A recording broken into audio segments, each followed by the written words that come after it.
To their arch rivals, the Cavaliers. About 45 minutes from now, the seats are filling up, but there's still a lot of activity outside the stadium where fans started getting here early this morning for the traditional tailgating. Thousands of fans on both sides have been cooking for hours while waiting for the big game. You can smell the burgers and brats in the air. These are some gourmet chefs out there in the lot. We've got a little prime rib, and we've got some pork loin with a couple of different dipping sauces, so we're ready to go. For the UVA game, you got to grill. You got to grill. It's a Hokie experience. And we're just very upscale with this. Yeah, really upscale. You know, there is a sea of colors out there among the fans. You've got your Virginia fans, your Virginia Tech fans, but it takes more than just a few shirts or caps to become a hardcore fan. Danner Evans joins us now. She's down on the field. And Danner, you met some fanatics from both schools earlier this week. That's right, Dennis. You know the type. They're the type of guys that give their son a football when they're born, or they won't let their daughters date anyone on the rival team, otherwise they'll disown them. I sat down with some of those fans this week, and you will never believe where I found them, together. I don't give They're an unlikely lunch bunch. I'm a third-generation Hokie. You don't even mention Tech. It's a dirty word. Hardcore Hokies and Wahoos, all in one room. We go to the games, we have a lot of fun. A lot of the friends, I mean, you can't beat this. The camaraderie of all this whole thing, it's really neat. They break bread together here at La Villa every day. It goes on year-round. It's like a sickness. After we beat them last year, we had a hard time finding them. And they didn't start coming back to about a month ago. They've got nicknames for each other. Well, we got it, but we can't say it on it. And although they root for different sides, they have one thing in common. I used to listen to them when I was in grade school, play football. They all grew up living, eating, and breathing college football. Well, I'm originally from Charlottesville, and I started going to the games like 50-some years ago. I used to sell programs up there and make so much money that I get to the game. It's a good program, good people. It's a lot of fun. It's who I am, it's what I do. It's in the heart. It's, you know, you can put that stuff on your car like he does, and, you know, wear all this garb. You know, when you're supposed to, I have to work for a living. As for predictions on who will walk away the winner of this rivalry, this table is split down the middle. They won't win this week, will they? No, they won't win this week. They live in a dream world in Blacksburg. And you know you're a hardcore fan when you travel a long distance and follow the team along with me. I have Rich and Blaze, and these guys came from, you guys are in school and all decked out, came in after the Thanksgiving break? Yes, we did. Was it very important to you to get here? Yeah, it's the highlight of the weekend. It's almost as important as dinner with the family. I mean, it ranks right up there, so. And you guys have a special place. You guys got front row seats. How'd you pull that off? Well, somehow, being dedicated fans that we are, we decided to wait out in front when they're selling tickets on the first day, so we made sure we got there early, and we both got seats right together in front row. Very hardcore, and I got to say, I love the outfit, the get up. I hope you can stay warm. Thank you very much. Well, that's all from down here on the field, and we're going to send it right back up to you, Dennis. All right, thanks, Danner. When we come back, we'll talk with Sugar Bowl representative Mark Romig and a whole lot more as the Hoos and Hokies get set to kick it off here at Lane Stadium.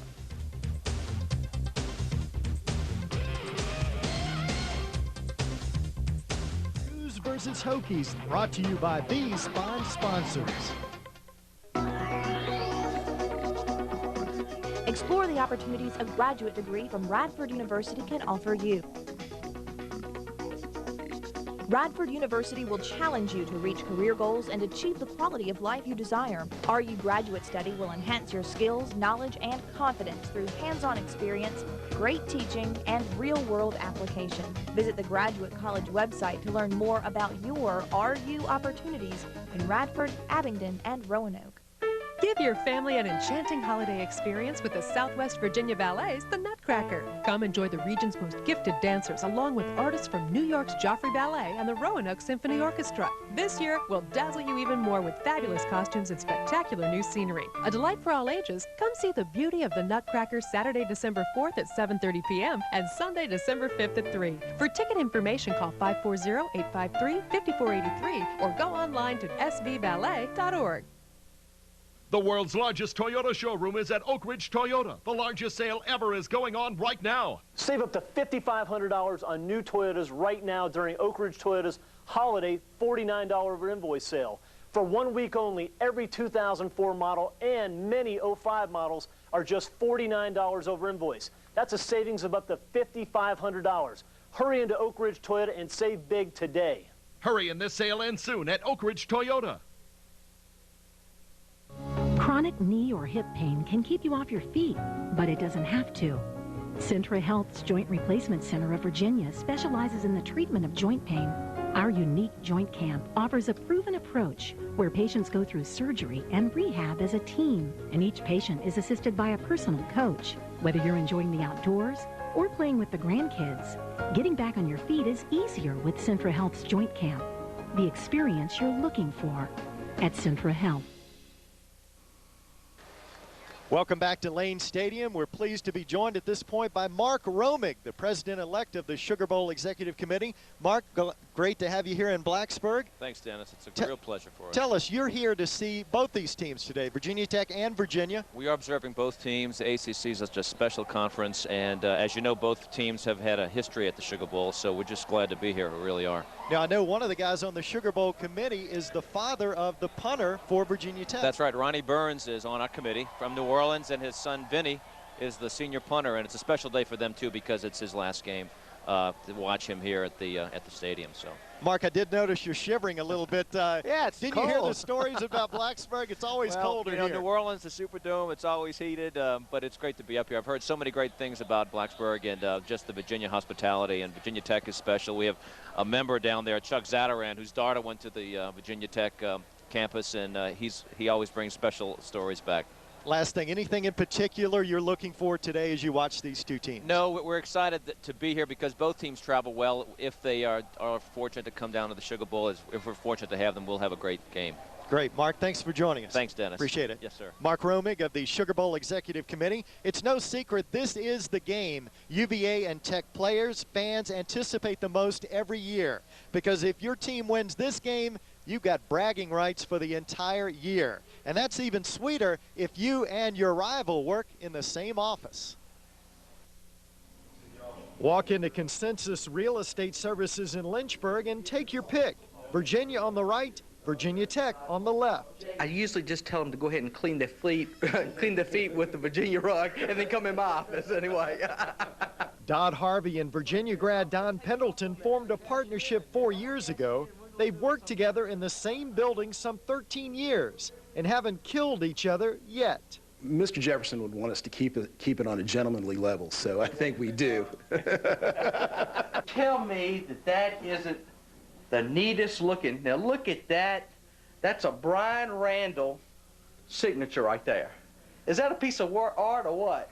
Harvey loves his Hokies and is more than willing to talk Tech sports anytime you like. It would be nice to hear a little bit less of it from time to time, but, you know, he's subject to my banter, too. So, Don is normally the quiet guy, but I can always tell when they have a big victory because when I walk by his office, I just see the big smile. And I know it was a big win for him anyway. Like last year at this time in Charlottesville, when the Cavaliers snapped a 4-game skid to the Hokies and beat their arch rivals soundly 35-21. You know, I was quiet when I came in, and Dodd was too. It's usually he'll take a few jabs at me, and then that'll be it. Which goes to show Hokies and Cavaliers can coexist even during showdown week. What's the hokey pokey? And some good humor thrown in doesn't hurt one bit. He's the sneaky quiet one with the smile, okay? I think if he was real vocal about it, I might want to go over there and do this to him. Don't choke him, Dodd. One of those guys will be smiling a lot later on this afternoon. So where would a fan be without his team's gear? You got to look the part. As it turns out, there are many ways to show your team allegiance. Our Jeremy Mills takes a look at some of the more unique options. Lampshades, golf balls, baby bibs, and yes, even disposable trash bags. You name it, and there's a good chance you can get it in Virginia Orange or Virginia Tech Maroon. So why do they make all of these items? Well, that's simple. People will buy them. You could sell a paper plate with the logos of Tech and UVA around here, and it would sell like crazy. They want everything with the team logo on it, everything from dog collars and dog bowls to steering wheel covers. So the true fan wants everything and should have everything. The fact is, team logo items are so popular, they've now crossed over into the Christmas market. What better for a Virginia Tech fan than this personalized Hokie ornament? And for the Cavalier faithful, why not get them their very own Virginia stocking?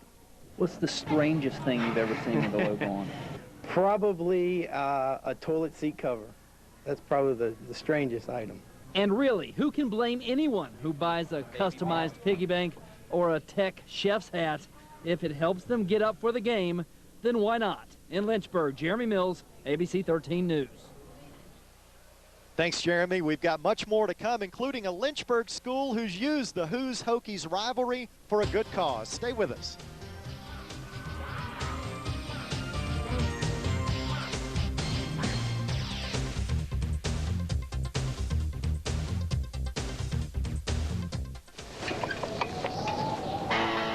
New at Hardee's. We bought a new TV. It's not a brand I'd heard of before, but they make more flat panel TVs than anyone else in the world. LG. It's got a really clear picture, it's simple for me to use, and it came with a great sound system. So we don't have all those wires running everywhere. Lee Hartman & Sons promised I could call the salesman up anytime if I had a question. And they delivered it and set it up for free.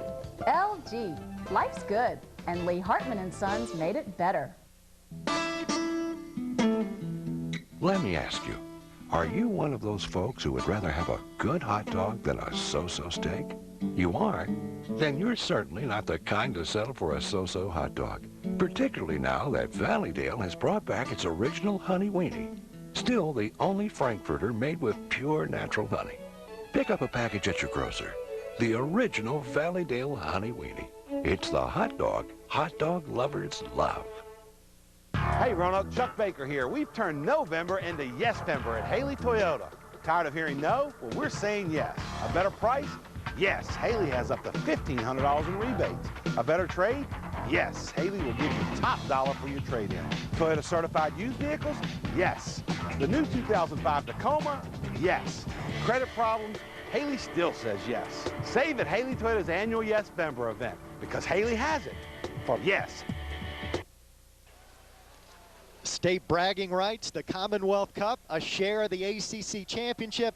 Yeah, it's a pretty big game here today in Blacksburg. The coaches know how big this ball game is, Frank Beamer and Al Groh. It's the big prize at the end of the rainbow the team has worked for all season long. In this particular year, okay, because what's at stake is at first place, you can't have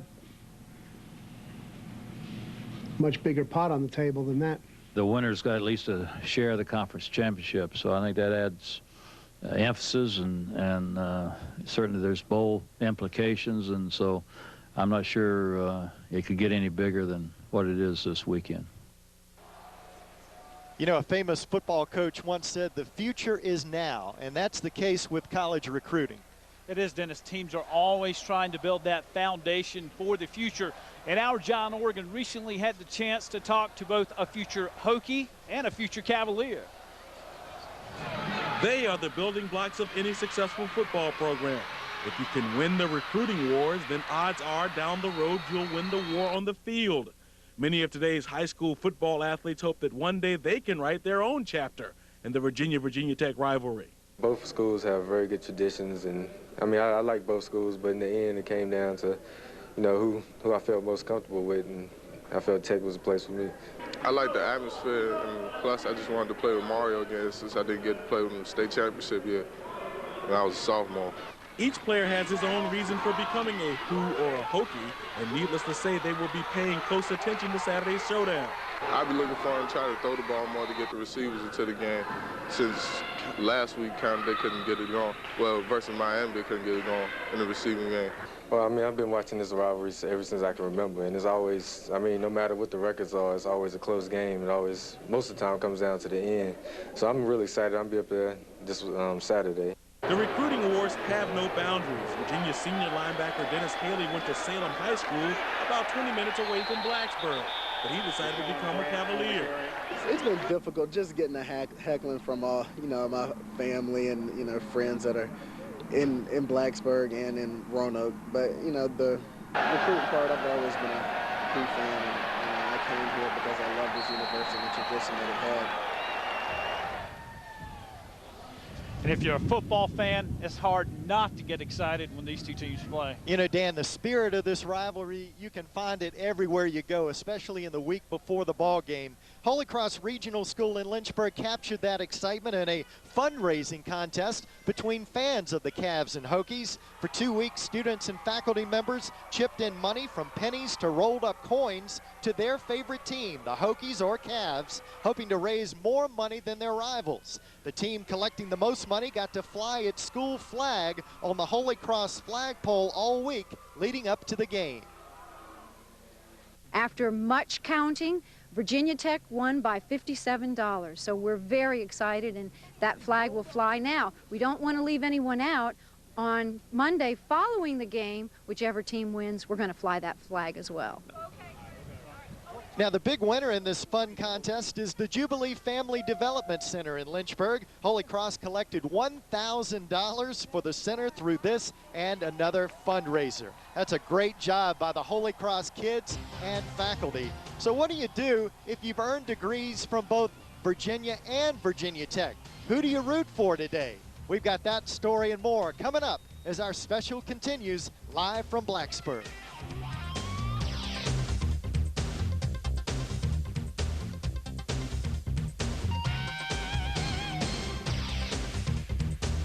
Hi, I'm Fred Abbott. We're so excited about our new tour catalog, we've invited a special guest to tell you about it. Ho, ho, ho. Folks, Abbott Trailways has great vacations in their new catalog, tours from 2 to 26 days. Give your loved ones the gift of travel. They have gift certificates for any amount, and they're so easy to deliver. And remember, Santa's watching you. Ho, ho, ho, ho, ho, ho, ho.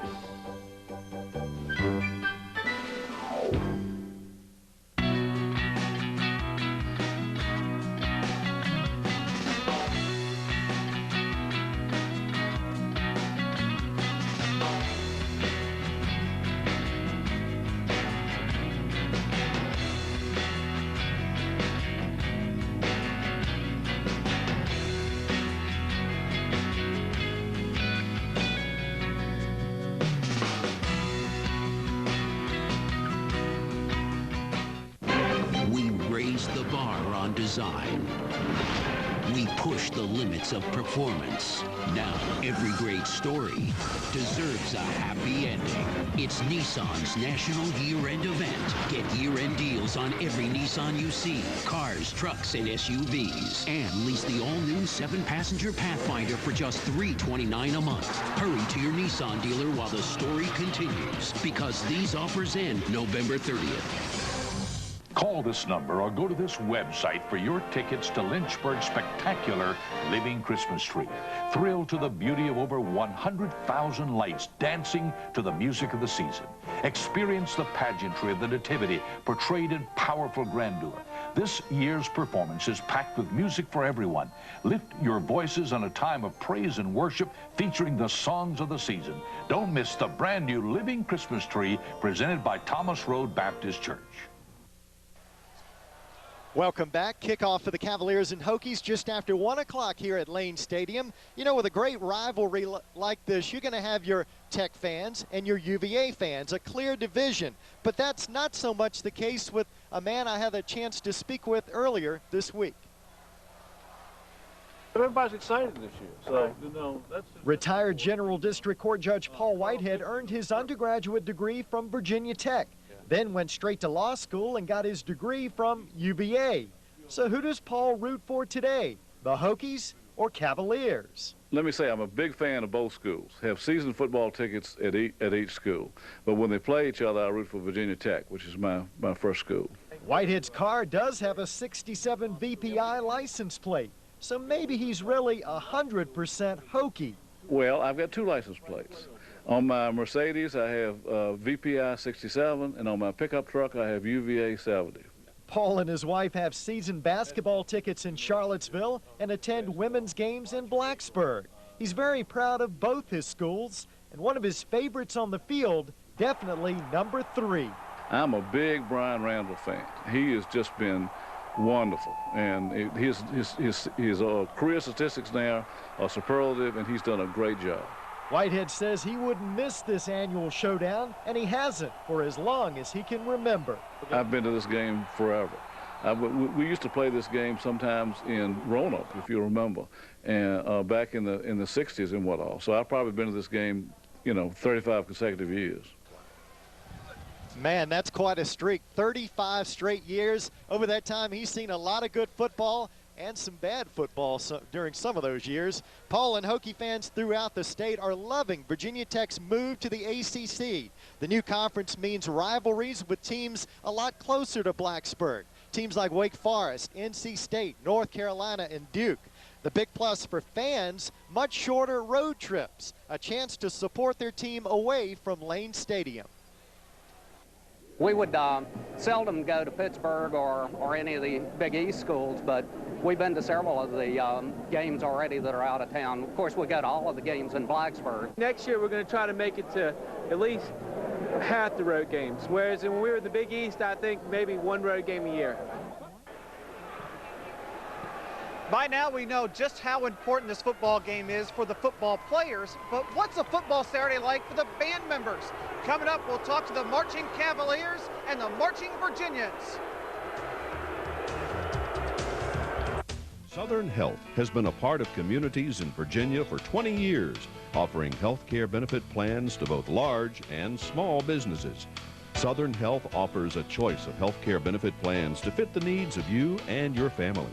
You have a choice of physicians in a local network, and you don't need a referral to see a specialist.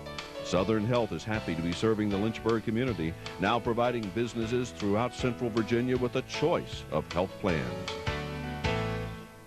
Today through Thanksgiving weekend, Virginia's corporate ordered Ford clearance at Berglund Ford. Reps will be on hand at Berglund Ford with the best factory offer right on the windshield. Hundreds of Fords available. Get special $199 a month payments and you own it. Get Ford corporate ordered clearance event discounts and rebates up to $12,500 off. Corporate ordered Ford clearance event. Save up to $12,500. Pay $199 a month through Thanksgiving weekend at Berglund Ford. Did you speak to the people in that accident on I-85? They've asked for their compensation now. Make it clear, we control the checkbook. Nothing they say is going to change that. We've already heard from Kalfas and Nachman, the Hurtline lawyers. They've had it with our delays, and they're demanding a fair settlement now. Is that so? Tell the insurance company you mean business. Call on the Hurtline, Kalfas and Nachman, right now. For a rim-rocking good time, come to the Beacon Credit Union Basketball Classic to benefit Children's Miracle Network. Saturday, December 11th at the Vine Center. ABC 13, WLNI Talk Radio, and the Lynchburg Ledger invite you to see 6 great games for only $6. Tickets at the door, or visit one of these credit unions and see boys and girls varsity teams from EC Glass, Heritage, Brookville, Jefferson Forest, Alta Vista, and Robert E. Lee High Schools. Saturday, December 11th. Don't miss it. You know, during the season, the players get most of the attention, but in their shadows is a group, one of their biggest support groups, that is heard more than it's seen. Matt Dreyer visited with the Cavaliers and Hokies marching bands. Matt, this game today really is the culmination of a whole season of hard work for these men and women. Dennis, much like the football teams, the Marching Cavaliers and the Marching Virginians began practice back in August. But it's atmospheres like here at Lane Stadium this afternoon that makes all that hard work pay off.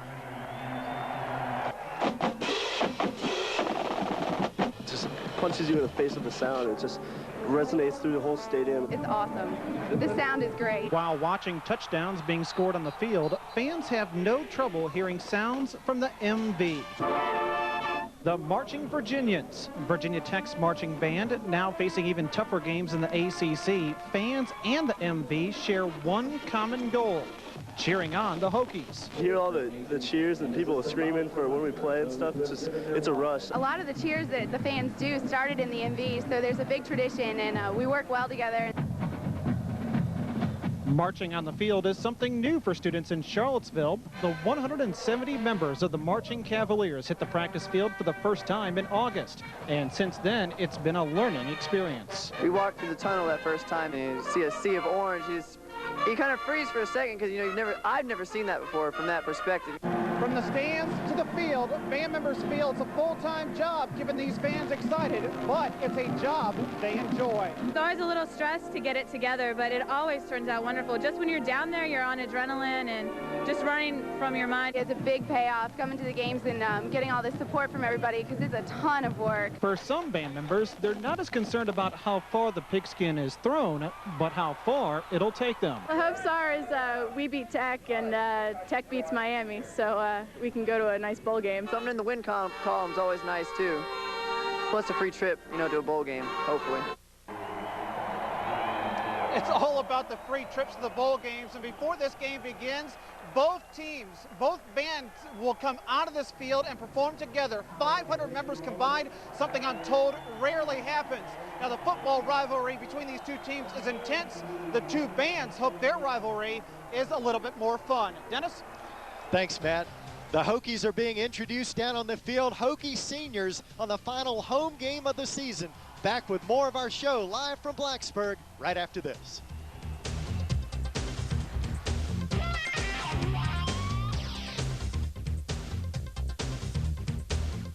Cougs versus Hokies, brought to you by these fine sponsors.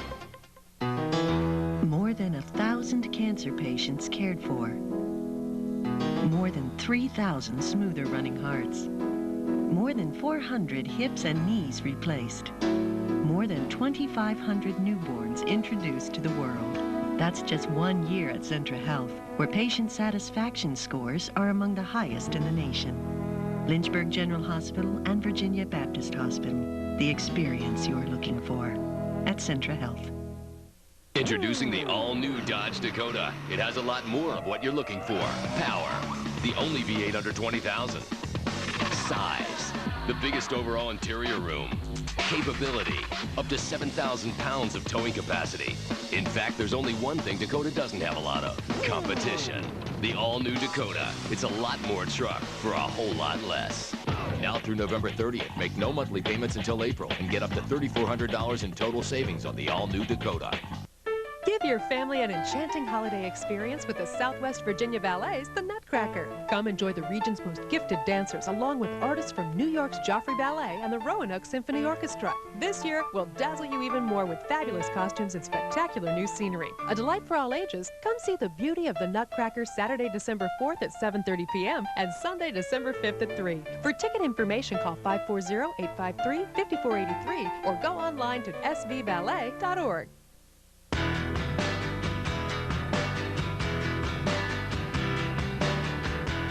In the city of Roanoke, Virginia, these are all places to get a great burger. Great, but not the best. Hardee's Angus Beef Thick Burgers, voted the #1 burger by the people of Roanoke. It's how the last place you go for a burger is becoming the first. Both the Who's and Hokies hoping to blast off early in this ball game today. The 86th meeting between Virginia Tech and Virginia. There are plenty of rivalries between Wahoo and Hokie fans, and when they share the same family, it can get pretty heated. But one family has managed to keep it together. Catherine Brown has our story. Ooh, it's a long story. When it comes to father and son rooting for rival football teams on game day, it usually is. Quite a different place from where my son went. Despite graduating a proud Hokie, Dad Fred Gallagher couldn't convince his son Kirk to follow in his footsteps. In fact, he chose rival UVA. And I've been trying to convince him ever since that it's a better institution. It's been very difficult to convince him, though. When it comes to academics, both agree it's a draw. I love UVA. I really do. And, of course, I love my alma mater as well. But when it comes to football, it's a different ball game altogether. Tech Wallops Cavaliers 40-14. Oh, no. Cavs lose momentum. It's not looking good. I'm obviously a diehard Virginia fan. it's, you know, it's such a big rivalry. But in the Gallagher household, it's a friendly one. I have a lot of friends who went to Tech, and they call me a closet wahoo.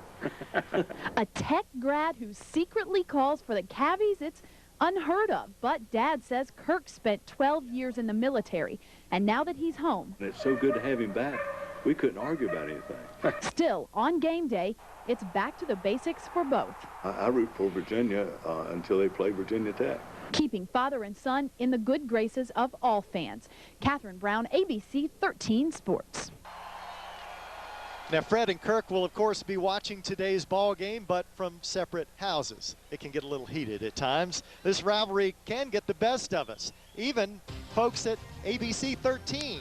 Up next, Tech graduate Saray Chin takes on UVA alum Jay Shaler. We'll be right back. F&S Building and Four Seasons Sunrooms has not only superior natural wood sunrooms with Wonderglass technology, but new state-of-the-art vinyl sunrooms too. From design to reality, our goals are quality craftsmanship, attention to detail, and excellent customer service. Bringing the outdoors in has never been easier.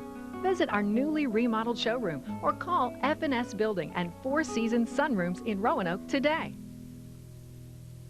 We bought a new TV. It's not a brand I'd heard of before, but they make more flat panel TVs than anyone else in the world. LG. It's got a really clear picture, it's simple for me to use, and it came with a great sound system. So we don't have all those wires running everywhere. Lee Hartman & Sons promised I could call the salesman up anytime if I had a question. And they delivered it and set it up for free. LG. Life's good, and Lee Hartman & Sons made it better. The world's largest Toyota showroom is at Oak Ridge Toyota. The largest sale ever is going on right now. Save up to $5,500 on new Toyotas right now during Oak Ridge Toyota's holiday $49 over invoice sale. For 1 week only, every 2004 model and many 05 models are just $49 over invoice. That's a savings of up to $5,500. Hurry into Oak Ridge Toyota and save big today. Hurry, and this sale ends soon at Oak Ridge Toyota.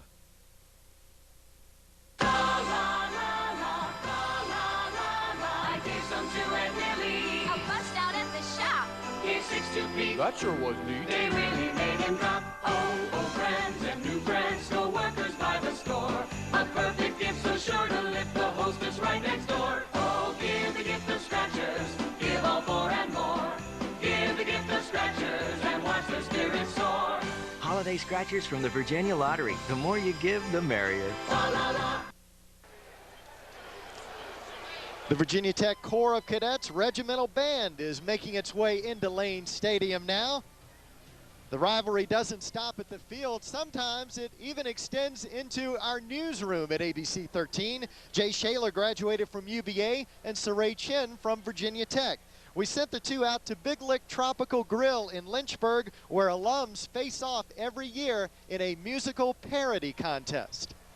Of whiners, we all wanted Sarah. We got a good assignment. We're here at the Big Lick Tropical Grill for the annual parody song contest, and it's pretty obvious, at least to me, that the Virginia fans definitely have the most spirit, Saray.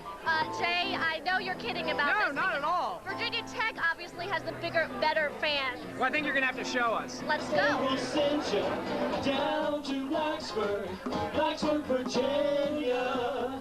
All right, so my colleague says that UVA has the bigger fans. I think he's wrong, and here's my buddy Emerald. How are you, young lady? Very good. So bigger, better fans, wouldn't you think, Virginia Tech? Well, as my girlish figure plainly shows, Tech fans are the biggest. And while she thought she looked just great, the spandex couldn't hold the brake. Short buttons low and high, she cheered for VPI. We're here with Jamie. Jamie, people are saying that Virginia Tech's got better fans. I don't know if you buy that. Not a chance. No way does Tech have better fans. You know, they can't read anyway, so. In your class, they will send you down to Blacksburg. Well, yeah, it's easier to make fun of Tech fans than it is to make fun of Virginia fans. They make it easy on us. Was always the fashion down in Blacksburg. What's all the suits and ties that you're seeing from UVA fans? What's that all about? They got all the little suits and ties and all preppy and all prim, all proper. We just go with it, you know what I'm saying? Don't you think they need to loosen up a little bit? They need to loosen up a lot. there you have it. Now, Jay, you top that one. Virginia Tech fans were making fun of the way we're dressed, but this is really how you dress for a football game, right? This is exactly how you dress for a football game. We dress as gentlemen. So obviously, Saray, a lot of great songs here tonight, a lot of good cheering, good competition. It's hard for me to decide, but it's pretty clear for me it's Virginia fans that won. No way. So we're going to have to take the competition to the ball field where it belongs, and I think it's going to be Virginia Tech. I think it's Virginia. Virginia Tech. I think it's Virginia. Tech. Definitely Virginia. Virginia. Now that's what we're talking about. School pride coming to the forefront. This is game week. Virginia Tech, Virginia, and we are almost arrived at kickoff. Just moments away here, live at Lane Stadium in Blacksburg.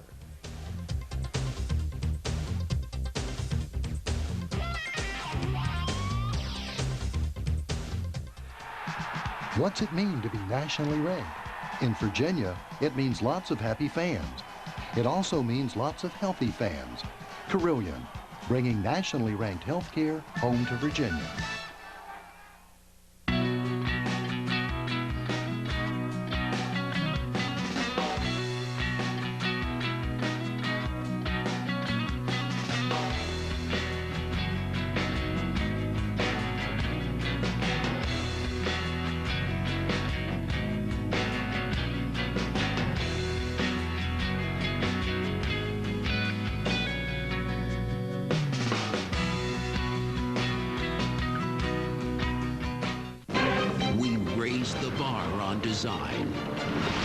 We push the limits of performance.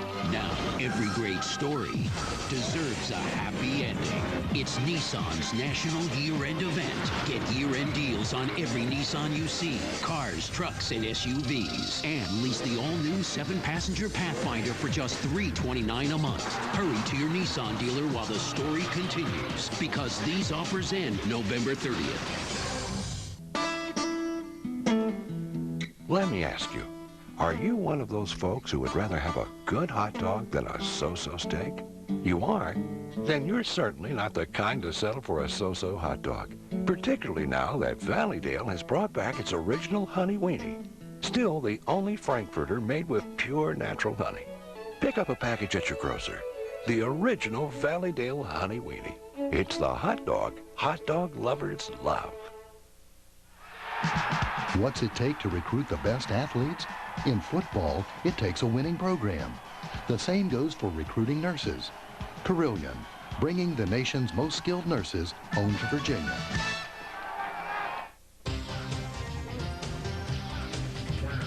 We are minutes away from the start of this game that everybody has been talking about all week long. The players, the coaches are anxious. And guys, I'm anxious. I'm sure about every fan in this stadium is anxious. You know, we've been here, Dennis. We've seen the fans coming in. I mean, it just seems to be so much more excitement about the game this year.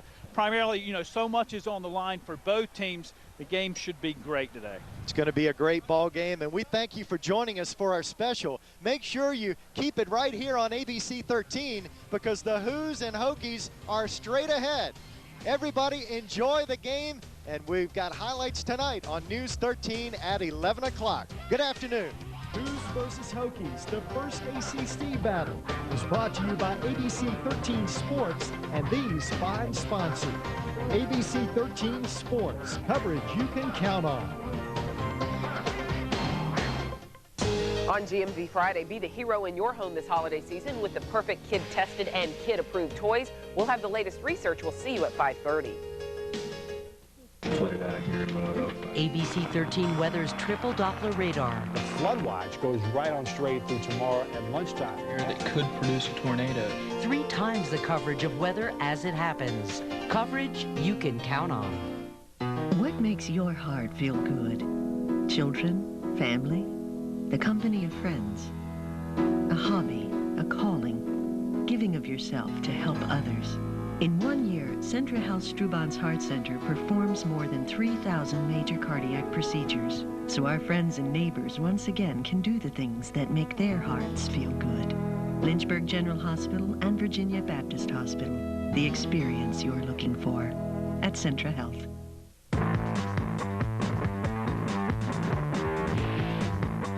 America's hottest products are here. And just when you've seen one, there comes another. And another. And they're all... November 30th, make no monthly payments until April on the all-new Magnum RT. With an available 340 horsepower Hemi and unique rear lift access gate, velocity meets versatility. Now get $1,000 in November bonus cash on Magnum and make no monthly payments until April. Hurry, offers end November 30th. Let me ask you, are you one of those folks who would rather have a good hot dog than a so-so steak? You aren't? Then you're certainly not the kind to settle for a so-so hot dog. Particularly now that Valleydale has brought back its original honey weenie. Still the only Frankfurter made with pure natural honey. Pick up a package at your grocer. The original Valleydale honey weenie. It's the hot dog lovers love. For more information on Amazement Square, visit WSCT.com. Continuing the tradition. Here he goes. See you later. And he's got it. Touchdown. ABC Sports Championship Television. Like all great rivalries, Virginia and Virginia Tech features hard hitting. And this season, it's a conference game. Virginia's charge to the ACC has been led by junior quarterback Marcus Hagan. And this versatile playmaker has the Cavaliers dreaming of a championship. But Virginia Tech has a big play man and senior quarterback Brian Randall. His leadership and true grit have the Hokies sitting atop their new conference. And they know that a BCS bid is within their grasp. You are looking live at Lane Stadium in Blacksburg, Virginia. And the stakes have never been higher in this neighborhood battle because Virginia Tech this year joined the ACC. And right now they are ahead, but Virginia can share the championship with a victory here today. Welcome everybody with Gary Danielson. I'm Brent Musburger. Blustery day here in Blacksburg. What's going to decide this one, Gary? Brent, you know, I love this type of football. When I grew up, and it is tough. It's mano against mano, and it's really a reflection of the two head coaches. If you want to play now for Virginia or Virginia Tech, you have to be tough. No one backs down here. Toughest team wins. There is a beloved quarterback here in Blacksburg. I have never seen a community support a young man like Brian Randall. Here's his father and mother welcoming. This is his last home game on this senior day. And now Brian Randall will attempt to lead Virginia Tech to a championship this week and next.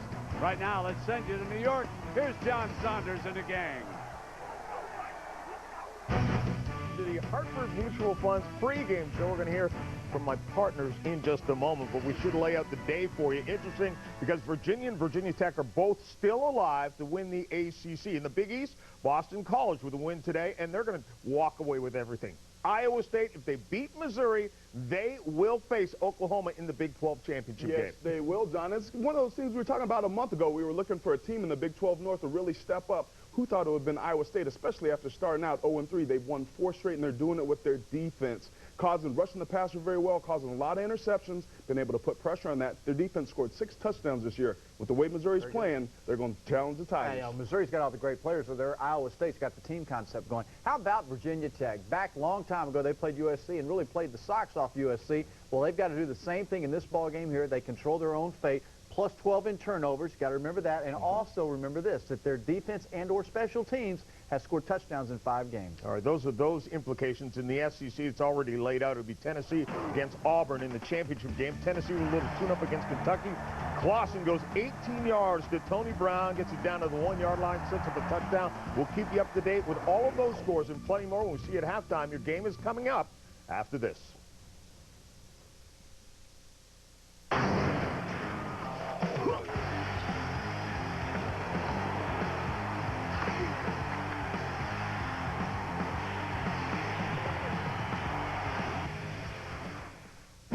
The Hartford Mutual Funds pregame, brought to you by the Hartford Mutual Funds, for people who are always thinking ahead.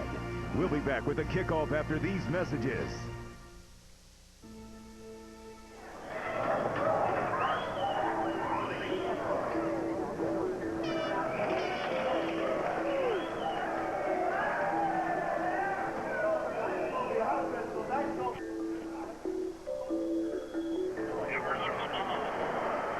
When you retire, will you be sitting here mutual funds from the Hartford. For people who are always thinking ahead. Ask your advisor.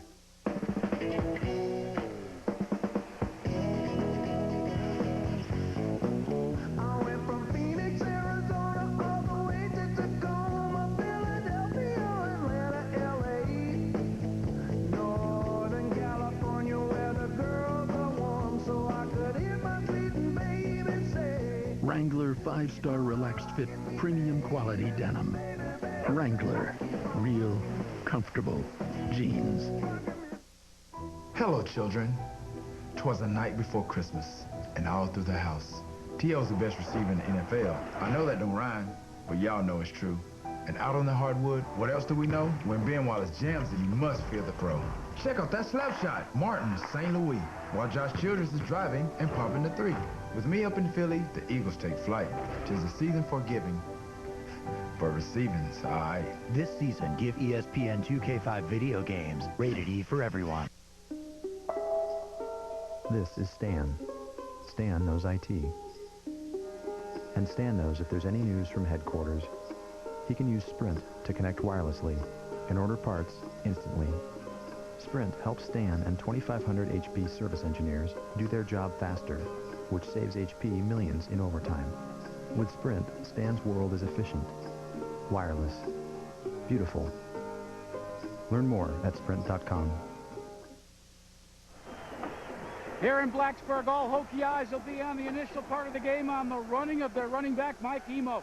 Injured on a Thursday night game 9 days ago, suffering a hamstring. He practiced on Wednesday and Thursday. He looks to be about 90%. Guys, I asked Coach Beamer when he would know for certain how good he'd be. He said, Jack, after the first 2 carries, we'll find out. All right, Jack, we certainly will. He was introduced as one of the starters here today, got a big ovation. And here is Marcus Higgins as Virginia will receive the kickoff. Virginia Tech won the coin flip, electing to defer. For the last 2 seasons prior to this one, Higgins was a wide receiver and a punt return specialist.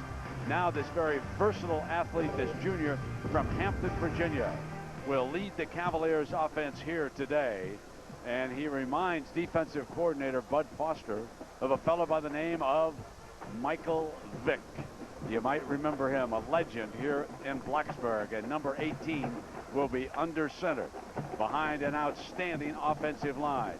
And so the Hokies will kick it off, and they will go on defense for the first time here today. You know, Brent, I don't know if I've ever done a football game where the starting quarterback, we show a pass of him beating a #1 draft pick as a corner in pregame. What an athlete. Yeah, D'Angelo Hall was number 4 for Tech in that clip from a year ago when Hagen streaked on into the end zone.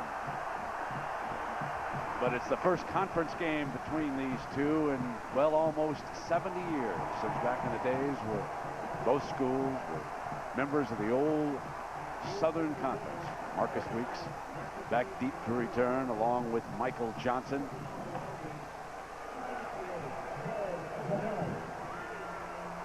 Jared DeBelli, the freshman from Sterling, Virginia, to kick it off for Coach Frank Beamer and Va-Tech here. Again, our wind today has our chill factor at 38 degrees. The breeze will be strong behind DeBelli. So as you watch this game unfold, at the moment it is blowing from right to left on your television screen. It does gust sometime here in Blacksburg. It can turn around on you, but for the time being, the Hokies will have a strong wind at their back here for the opening quarter as you see the flags atop the stadium. 65,000 plus. And the stakes have never been higher.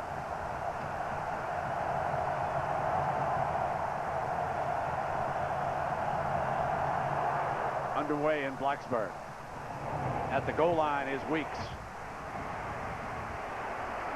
Alley on the right, 35, 40, 45, and down the sideline, the field judge and the line judge will mark it at the 46-yard line as the Cavaliers, with Weeks leading the way, storm 54 yards into Hokie territory. Michael McGrew, wide receiver number 80, gets a key block. But DJ Parker's a reserve corner, is the guy that saved this play, knocked him out first, and then cleaned up along the run by Roland Minor. Now you're going to watch one of the finest offensive lines in the country operate here for Virginia. The running back is Alvin Pierman. He's been the heavy-duty back for Al Groh. He'll line up behind Higgins.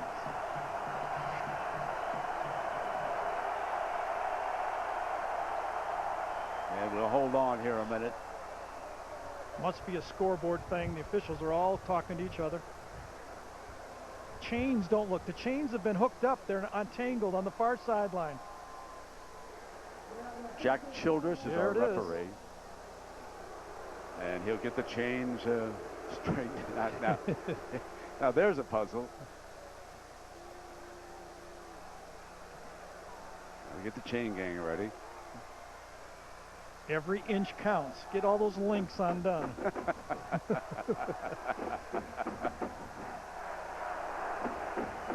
Now we're set to go. We got two detail coaches, Al Groh and Frank Beamer. They want every link out on this football game.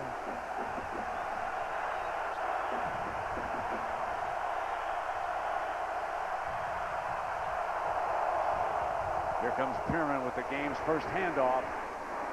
And he bolts to the 42-yard line. Burchett making the stop for Virginia Tech. So here is our junior. And you note that he's dangerous on the move. 282 rush yards. Our Toyota lineups will highlight the seniors here. Pierman and McGrew. The offensive line, Zach Yarborough and Elton Brown, two of the best, will lead the way.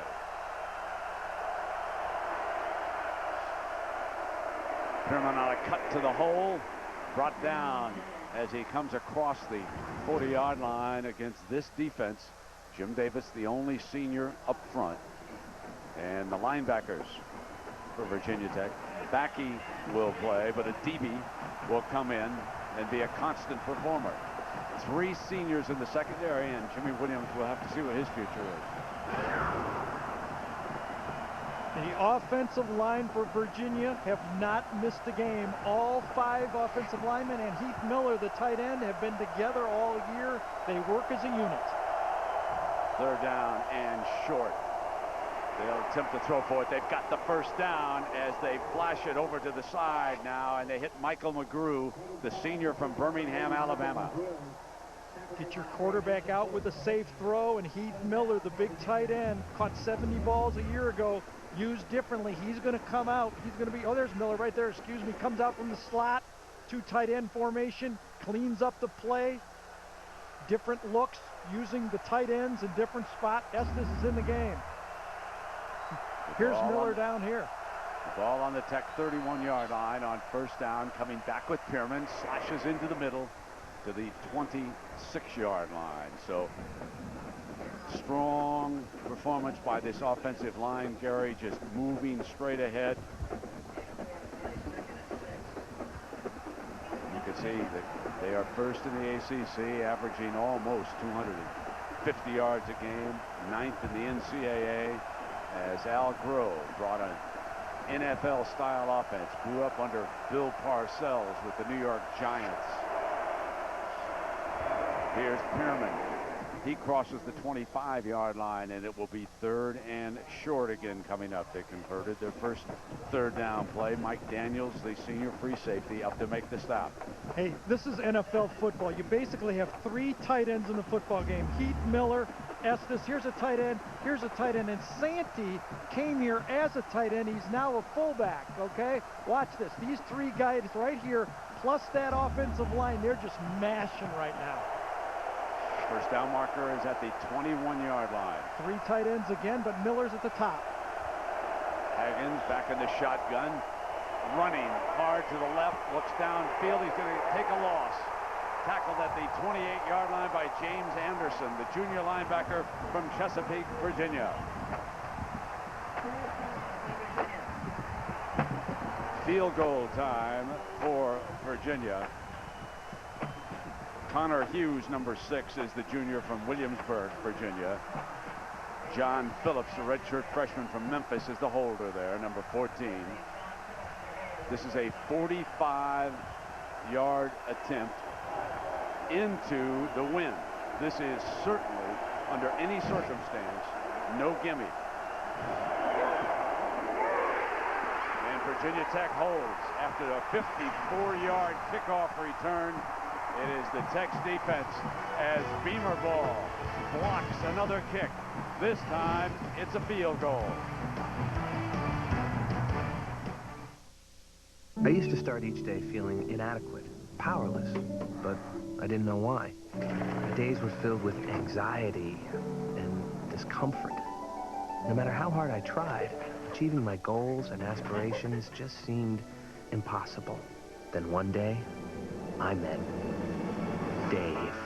Dave introduced me to something that would change my life forever. Something he called the all-new 2005 Tacoma. With 245 horsepower now, I start my day invigorated. And the king-size interior gives me the freedom to get it on.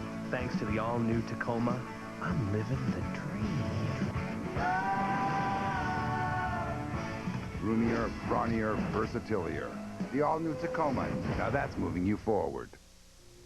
As any military man worth his salt will tell you, the choice of artillery will vary from operation to operation. Consider a daylight maneuver with a strong civilian presence. Here you'll find the manual calls for a lighter ordnance. Mission accomplished. Sometimes the light way is the right way to live the high life. Tis the season. Whoa, which card are you using? Those rates are brutal.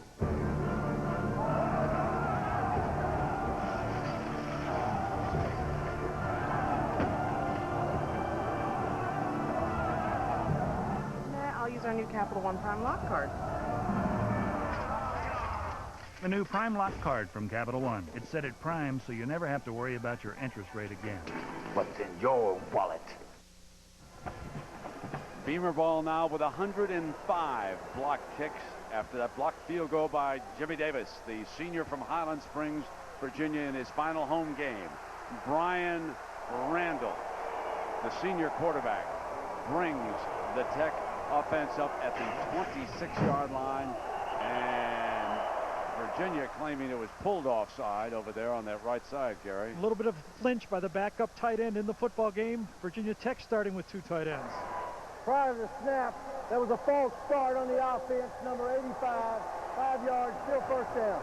Well, Brian Randall last year also played basketball, but he told us yesterday he will not do that this season. He wants to prepare for the NFL Combine, wants to take a shot. He's a young man who is so respected for what he has given back to the community here in Blacksburg. And on 1st and 15 now, he will hand off, and Emo looks daylight. Thrown down at the 28-yard line by Jermaine Hardy, the senior from Roanoke. And here is our Toyota Tech lineup, all returning next year. Very young at the wide receiver position. Behind this offensive line, they'll lose the entire right side. Seniors in their last game here today. Now on 2nd down, 9 yards to go. Here's Emo cutting back, and he is stopped at the 30 by Chris Johnson, the defensive end. Virginia features a 3-4. Andrew Hoffman, very underrated as a nose tackle. Virginia Tech coaches tell us they have to get him blocked. Dennis Haley, an outside linebacker in his last game here as a senior. And Jermaine Hardy and Marcus Weeks moving on. Weeks a converted running back. 3rd down from the 30-yard line. Randall will back up in the shotgun.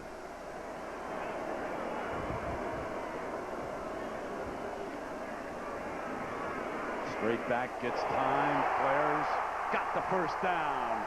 Put it into the hands of David Clowney, the sophomore from Delray Beach, Florida. He was recruited as a track man and showing that speed on the outside for 11 yards, Gary. You know, that should not happen against this defense. This is a zone look, and you're not supposed to be able to get someone to get outside the defense like this. Zones are put As deep as the deepest, as wide as the widest. That's too simple of a throw to get outside that defense. Al Groh was furious on the sideline.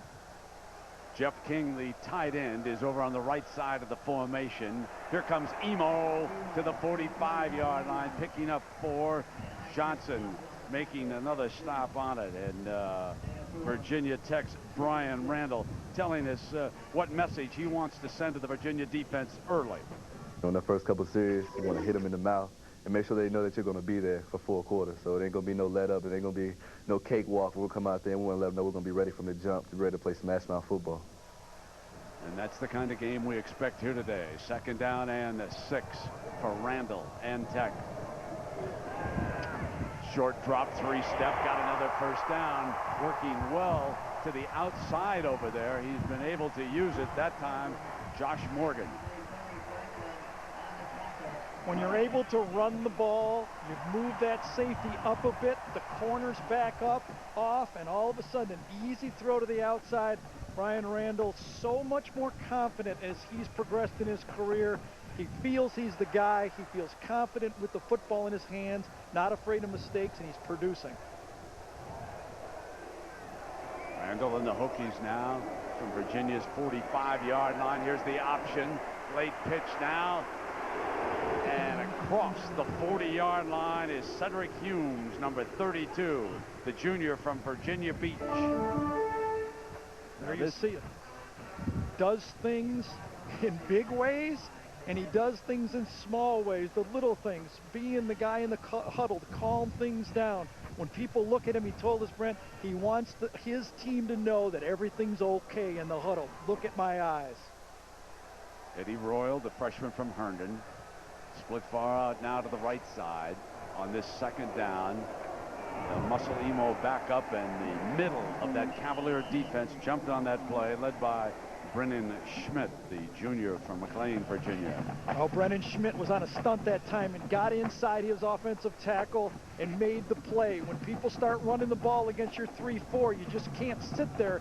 You have to be ready to move, and that's exactly the stunt that was called that time. Here comes the nickel package again. That will put Blackstock and Brooks at the defensive ends coming from the corner. Justin Harper is out wide with Eddie Royal for the Hokies.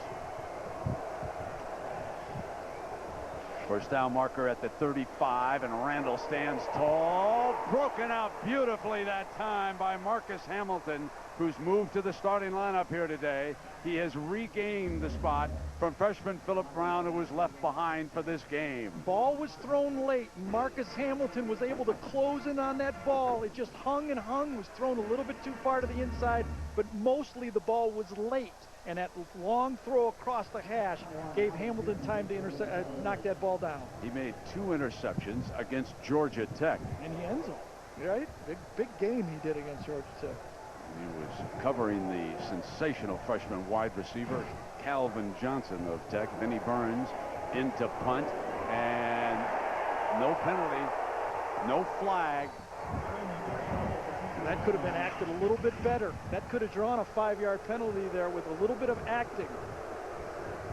Watch him. He stands up to illustrate what Gary tells you. He should have flopped backwards even harder to the ground. The referee right there. Hoffman in on top of him. Timeout.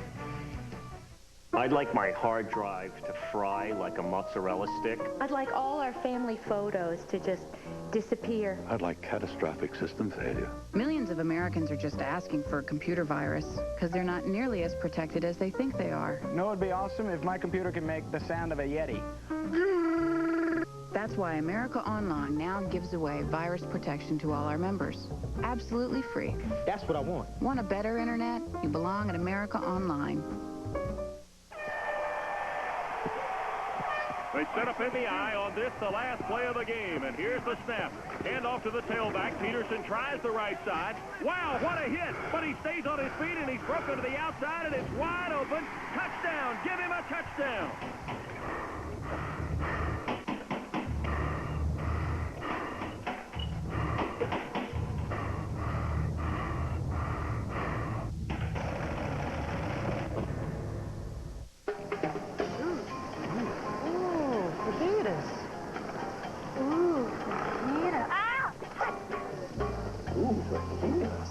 whole new way to look at fajitas. Ooh, fajitas. The Fajita Grilled Stuffed Burrito from Taco Bell, loaded with authentic carne asada steak and grilled fajita vegetables, all wrapped in a flour tortilla and grilled to go. Ooh, fajitas. For sizzling fajita taste, think outside the bun. ABC Sports presentation of college football is brought to you by Toyota. Choose any direction as long as it's moving forward.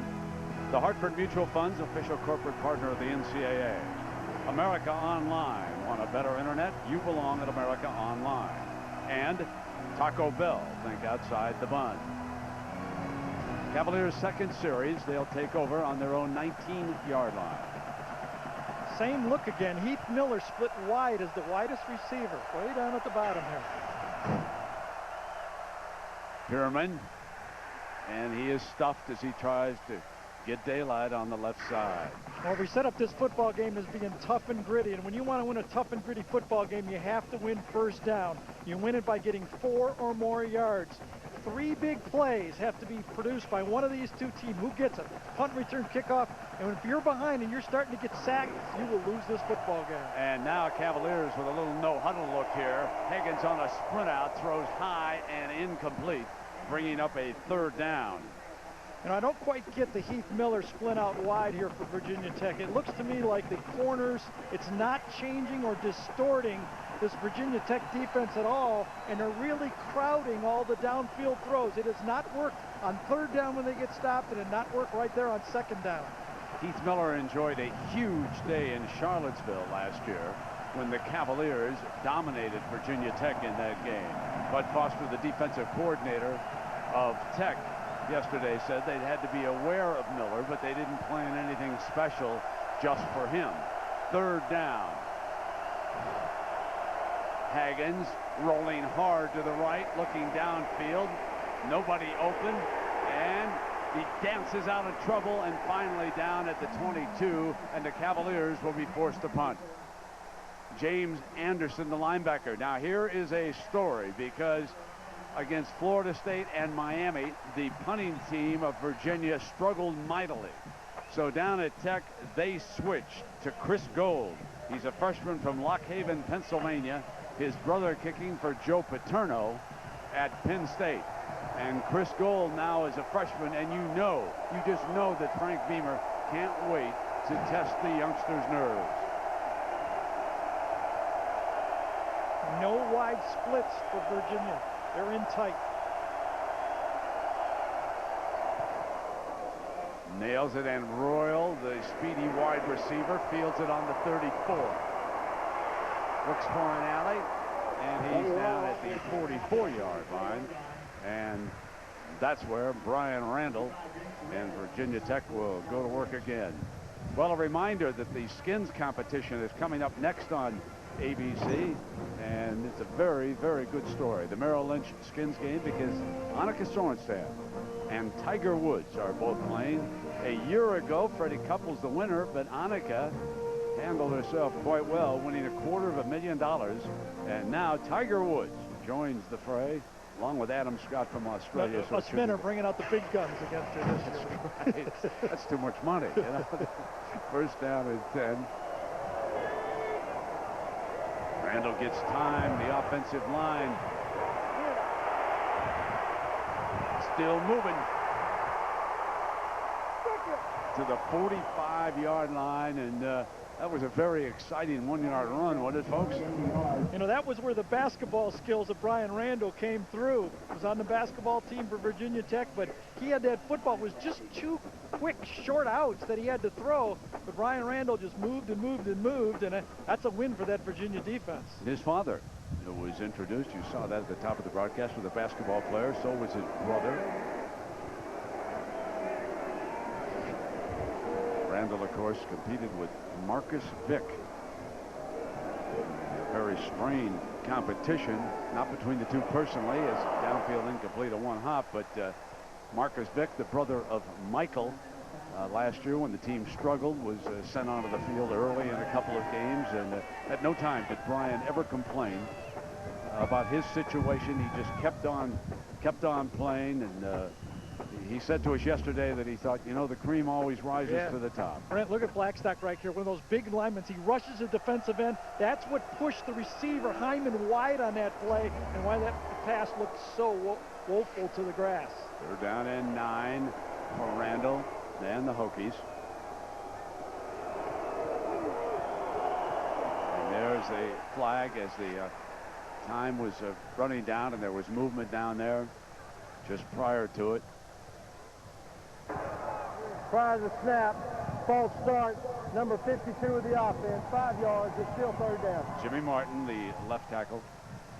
Chris Long, true freshman, Howie Long's son, has been in all the nickel situations. He's the number 91, and he rushes in their nickel package. He's been coming in and rushing inside. He's right in that normal position where 75 used to line up for years. There, whoops, excuse me, right there is where he is. Third down and 14. To close it in, got him sacked at the 35-yard line. And Ahmad Brooks, the Butkus finalist, along with the nose man, Andrew Hoffman, get the job done. Well, let's talk about these two punt teams now. The average punting distance, and of course, because Virginia was so woeful, that's why they changed to the freshmen. And we'll see how these two units perform, because they could play a big, big role in this game. Burns hangs one beautifully with that left foot. Drives Pearman back to the 12. And penalty flag thrown on the play.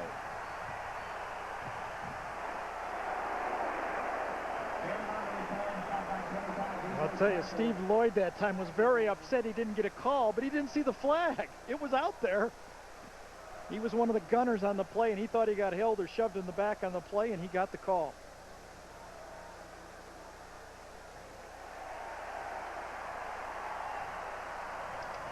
Remember the opening kickoff brought back so far. Virginia had that field position, but Virginia Tech has wrestled it back with a block kick. There was an illegal block in the back. Number 37 by the offense. Half the distance to the goal line. First down. So now the Cavaliers will be coming out from their own 5 when we come back.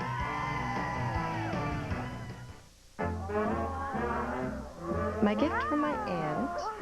I made that. Open them up. My gift from my husband. My gift from my cousin. My gift from me. Don't miss your chance to buy a new BMW for $5,000, only with your American Express card. Just visit mylifemycard.com. You'll find great products at incredible prices every day. Quantities are limited, so log on today. My life, my card.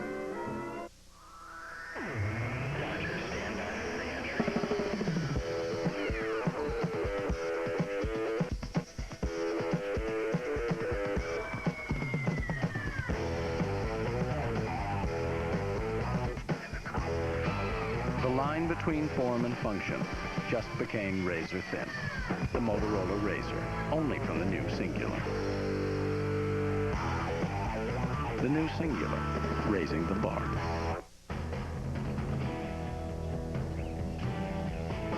I know you deceive me, now here's a surprise. I know that you have, 'cause there's magic in my eyes. I can see for miles and miles. I can see for miles and Silver Star, high-performance headlights from Sylvania. See the world in a new light. ABC Sunday, a child has a rare disease. He has bones that are like glass. Now we're bringing in some very special friends to lend a helping hand. A new Extreme Makeover Home Edition, Sunday at 8/7 Central, only on ABC. At only 5'10", the quarterback for the Virginia Cavaliers, Marcus Haggins, sometimes can't see. We're going to give you his view now, deep in his own territory.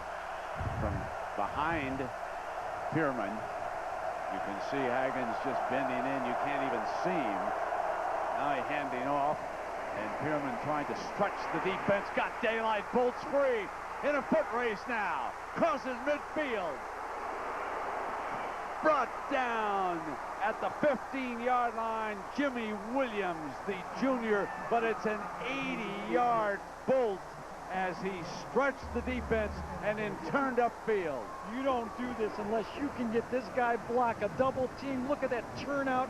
This is, again, good blocking assignments. You bump off. This is an offensive line that works together, and then Pearman gets in the secondary, and it's almost who's in better shape here, Pearman or Williams. Williams just lays out and makes a touchdown-saving tackle. Now the red zone, and they have scored 31 touchdowns in 44 trips, 70% touchdowns. And they use it. Wally Lundy checked in as a running back after that long gain by Pearman. They have come to Lundy now to the 10-yard line. Still a very successful play on first down. You get when you're on a 17-yard line, you get 6 yards. You know you are blocking that front. McGrew and Williams are the wideouts over to the left. Lundy cuts back inside to the 3-yard line. And now we check in with John Saunders in New York. Brent, with the Taco Bell update, Boston College trying to wrap up the Big East in their final season in that conference and go to a BCS bowl game. But Damian Rhodes, first play from scrimmage, 69-yard romp for Syracuse. There's been a field goal. Cuse is up 7-3. All right, John, we'll keep up to date with that one. Here, Virginia threatening to score on a 1st and goal against their rivals.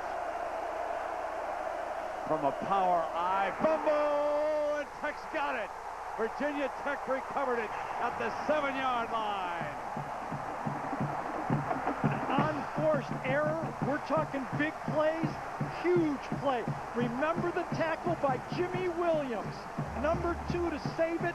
This is just a messed up handoff between Haggins and Lundy. Lundy looks like he tried to close too quickly on that ball. You have to let that ball come into your stomach. Lundy closes, hits it with his arm, and the ball is on the ground and covered. A huge stop by Tech. Jonathan Lewis, the junior defensive tackle, recovered that fumble. And now Randall and the Hokies.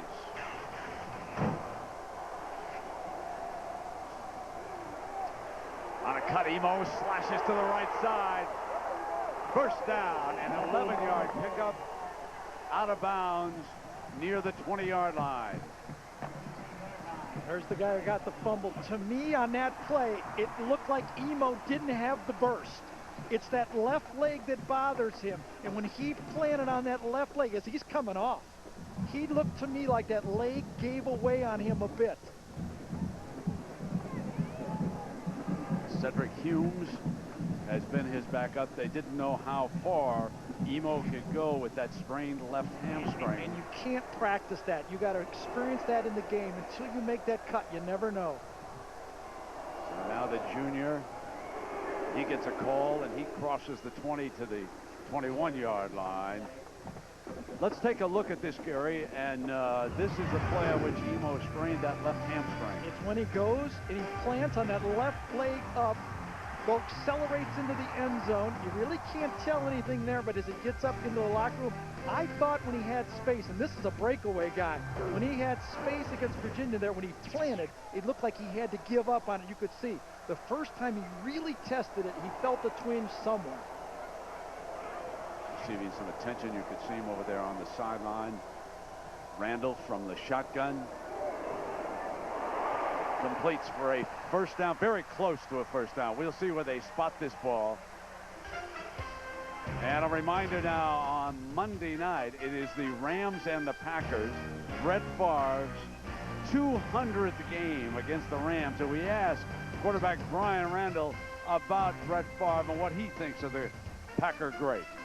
Brett is never in a situation that he can't handle, whether down 20 or, you know, the game is tight, the game is tied going into the 4th quarter. I mean, everybody out there in America knows that, you know, if the ball's in Brett's hands, that there's a good chance they're going to come back and win.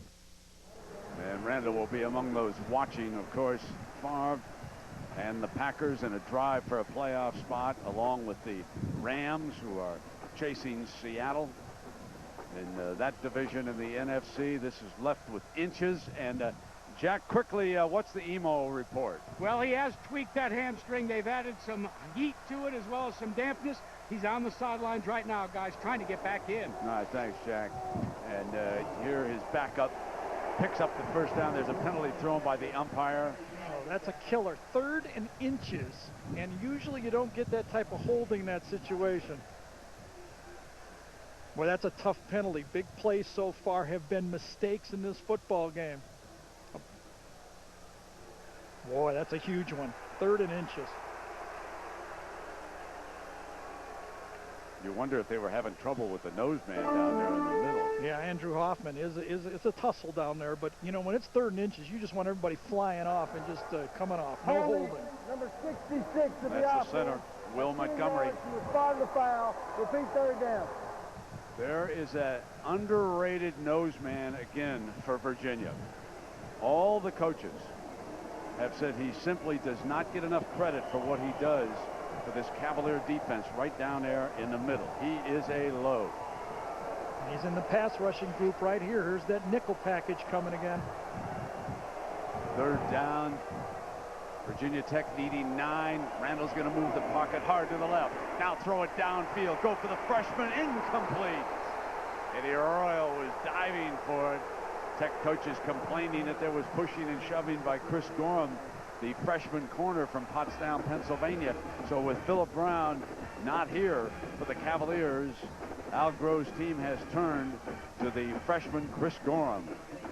Well, that one, I thought that ball was almost catchable, and Gorham never turned around and looked for it. He was very fortunate to get away with that one, especially when it was on the Tech bench there.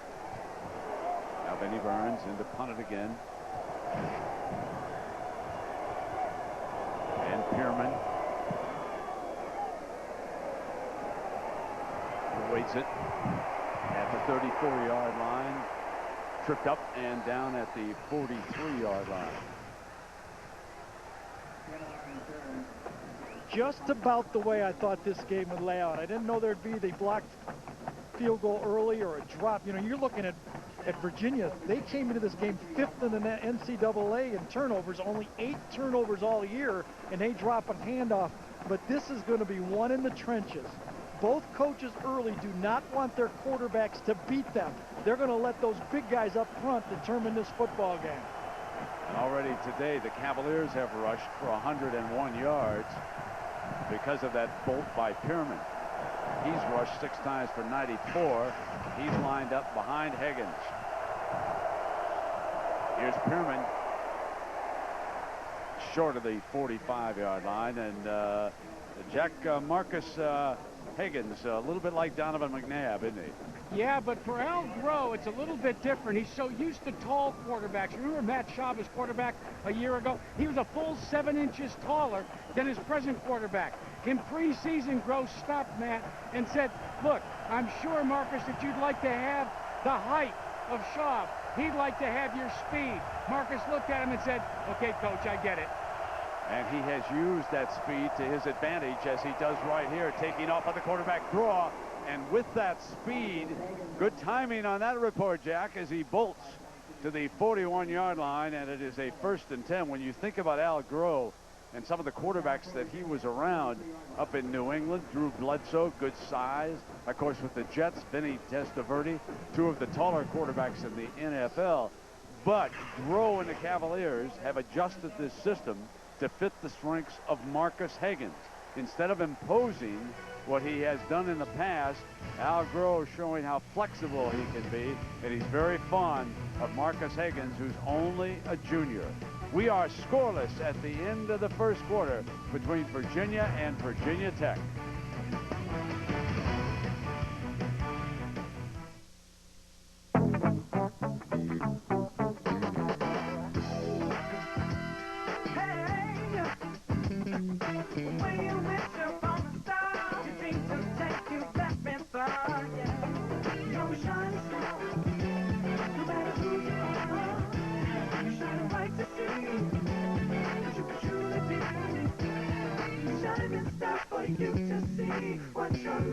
How do you share it? Shining stuff for you to see.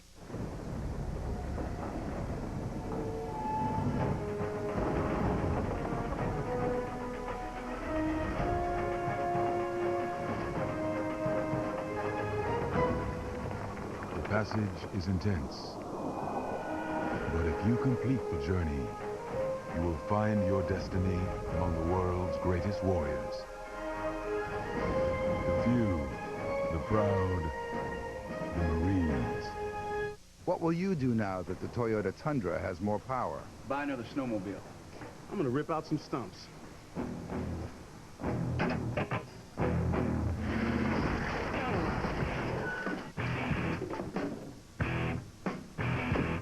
I'm gonna get my tools back from my neighbor. With an enhanced 282 horsepower I-Force V8, you can do more. Tundra Double Cab. Now that's moving you forward.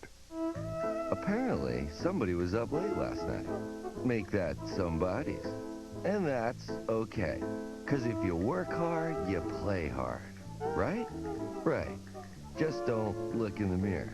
Unless you're using Nivea for Men Revitalizing Lotion Q10. Q10 replenishes the coenzymes that your skin loses over time, so your skin feels healthy, firm, and fit, even when you don't. Nivea for Men Revitalizing Lotion Q10. More evolved skincare.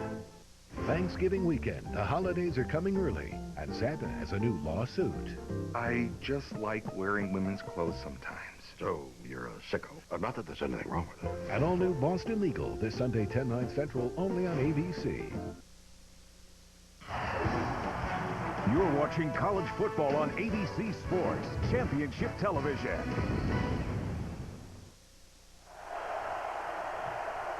Well, there's Jackaroot's daughter, Jennifer Jones, holding Jason. So Grandpa, very proud. Jason, born in May. He's going to put shoulder pads on him probably in a couple of years as Pierman bounces ahead for the Cavaliers offense here. And Gary, exactly the kind of game we thought, where the offensive and defensive lines are going to play just a huge role in this football game. Yeah, I don't think either defense is used to giving up those long runs like Tech did when Pierman broke it loose, but they responded, they stopped them, and then an unforced miscue, an error by Virginia keeps this game 0-0. Now Higgins, the junior, up under center on 2nd down and 5. They're coming right back with Pierman. Al grows muscle football, and I know Pittsburgh wants an update. What's going on, John, with Syracuse and Boston College? Well, Brent, as you know, Syracuse trying to stop Boston College from gaining the BCS berth. Diamond Ferry, a safety usually, in at running back because Damian Rhodes was hurt on a previous play. Syracuse, and they're still alive in the Big East with a 14-3 lead over Boston College. Brent, back to you. It gets murkier by the hour. Third down. Don't send me any of my media guys to the bowl games. Just hold up. Third down now for Higgins and the Cavaliers. Pierman stretches, turns, brought down short of that first down marker. That was a terrific tackle by a DB, the redshirt freshman out of Hampton, Virginia, on that 80-yard burst by Pierman. A DB sort of over pursuit on the play, but man, did he show you some raw talent right here. I mean, watch him come. Yeah, this is a guy that they didn't even expect to be back this year. Torn right bicep, comes back, rehabbed it, and got ready to play football this year, and he just come on. He's a great talent. 2 young freshmen inside linebackers. Now, Pierman is the personal protector on this special team. Their tailback, Chris Gold, is the freshman punter. He'll aim for the corner. I'm surprised. But he caught the wind and on into the end zone. You would have thought that someone might have tried to pooch that. And that was a 32-yard gain there. That was not very well executed. Virginia Tech football when you come back. Allstate presents Good Hands Flashback. On October 30th, Michigan trailed intrastate rival Michigan State 27-13 with just over 6 minutes to play. After wide receiver Braylon Edwards caught a touchdown to pull the Wolverines within 7, Edwards made this catch to tie the game with 2.5 minutes to play. The Wolverines won in the third OT 45-37. During the game, complete strangers unite, holding their fingers aloft in celebration of their team's greatness. But after the game, some of those same fans use their fingers for other purposes. When you leave the game, try to exercise some patience. You might even qualify for an All-State Safe Driver discount, because good sportsmanship should extend to the road. That's All-State, Stan. Are you in good hands?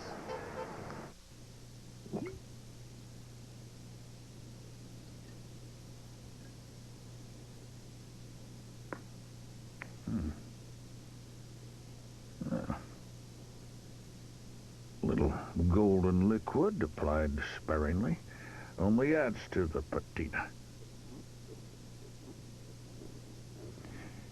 That's a happy accident, courtesy of the hot life.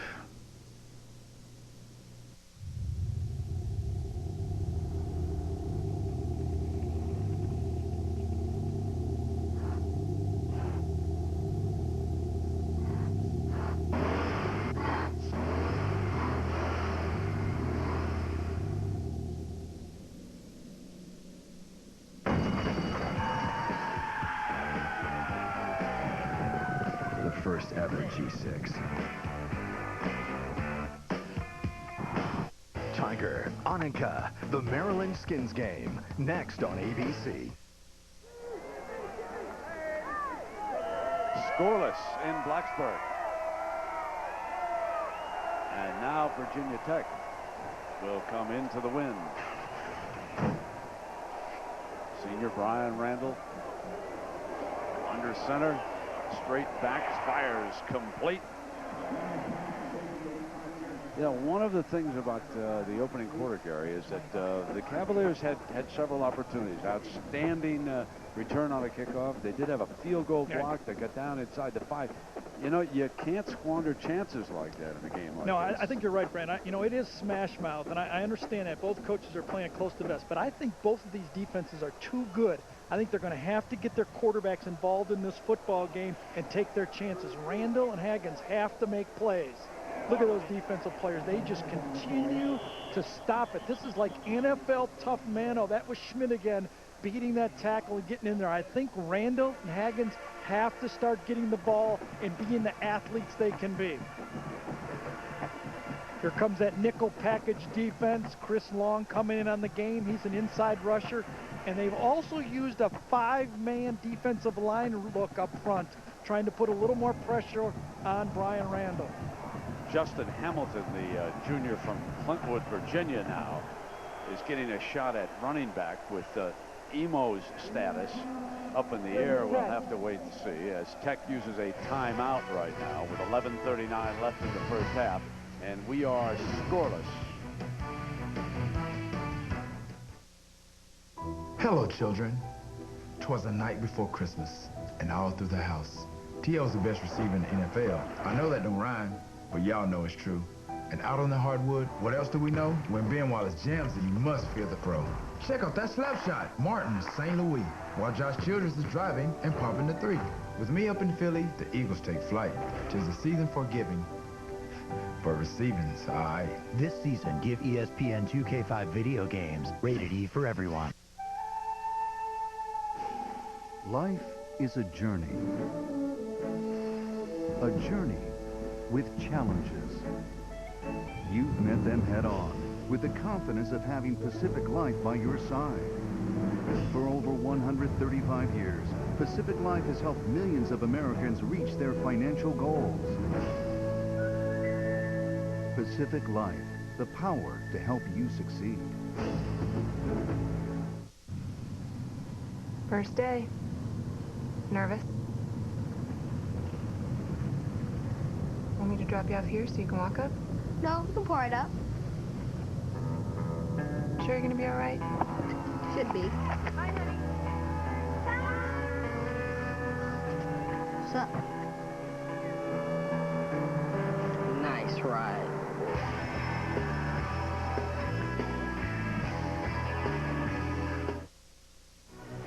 ABC Sports presentation of college football is brought to you by Miller High Life. To live simply, proudly, boldly, manly, this is the High Life. ADT, America's residential and commercial security leader. Hummer, check out the H2 Hummer like nothing else. And ESPN 2K5 video games. This season, score big with the entire line.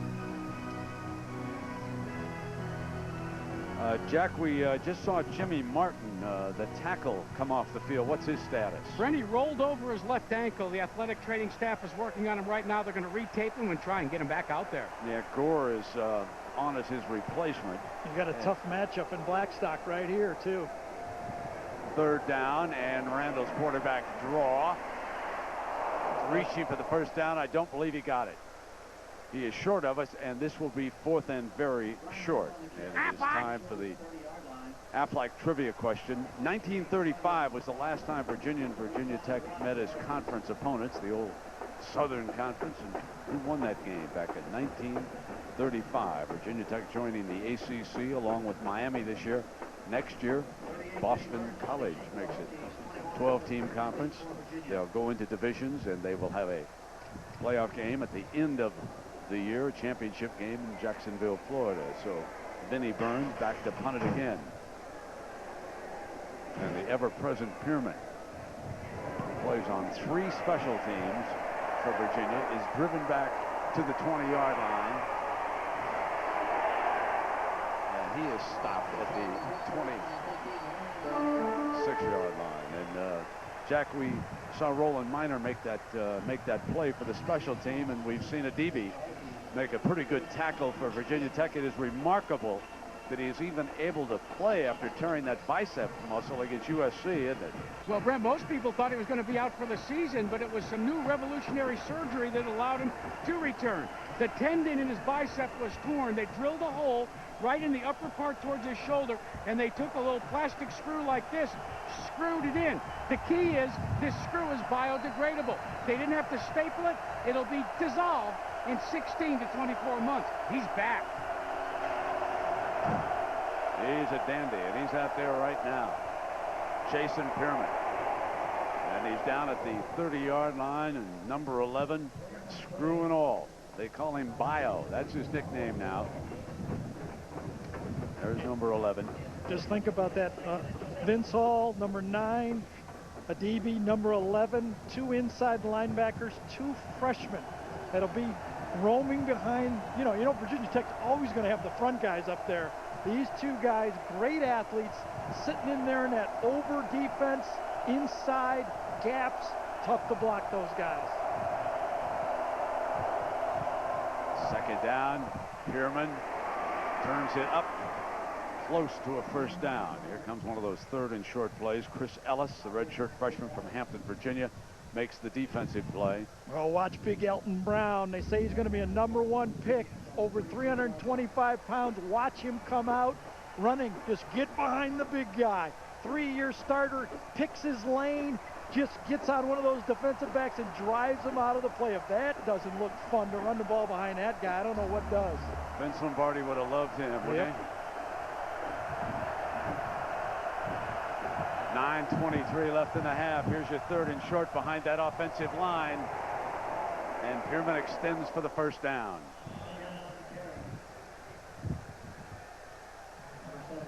Nice pressure, inside penetration by Kevin Lewis, number 70 that time. Got in the backfield, and it made it very, very close because the penetration, but still enough for the first down.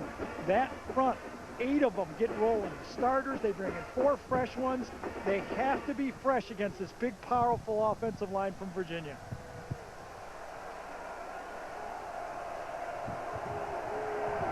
Need to get this ball to this number 18 and let him make something happen. McGrew and Williams are out to the right of the formation. Play fake now. Haggins takes off. On the run, incomplete as he throws it out of bounds and stops the clock. 4 teams still in the running for the ACC championship. These are 2 of them. And now it's time for the Pacific Life game summary. Jimmy Davis blocked the field goal for Virginia Tech early. Lundy fumbled. Recovered by Tech as they survive 2 threats. Mike Emo re-aggravated his left hamstring injury, and he has not returned to the game. Boy, neither coach willing to give an inch with their initial game plan. 2 tight ends, we're going to hammer on you. Second down and 10. Draw play. And it is run by Lundy. Vince Hall, number 9. Very tough to get through that Virginia Tech defense. The big guys up front, Davis, Lewis, they keep those offensive linemen off those 2 inside linebackers and those 2 tackling machines. Hall and Adibi just clean them up. Throwing down for the Cavaliers. Haggins, who's 5'10", a little bit taller than Doug Flutie, likes to move to find the passing lanes. Now 3rd down and 9.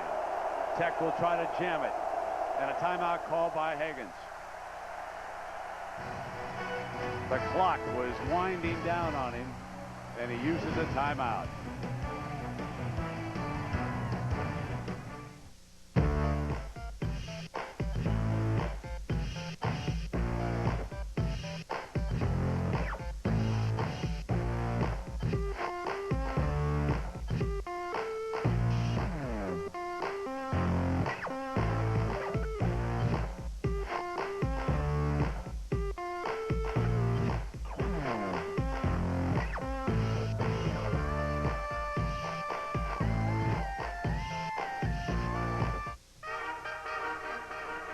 Every Sunday, these bold warriors meet in a quest for glory. Proud gladiators whose game is equal parts preparation and passion. When men become myths and moments become legend. The game is tailgating. The cola is Pepsi. It's the cola.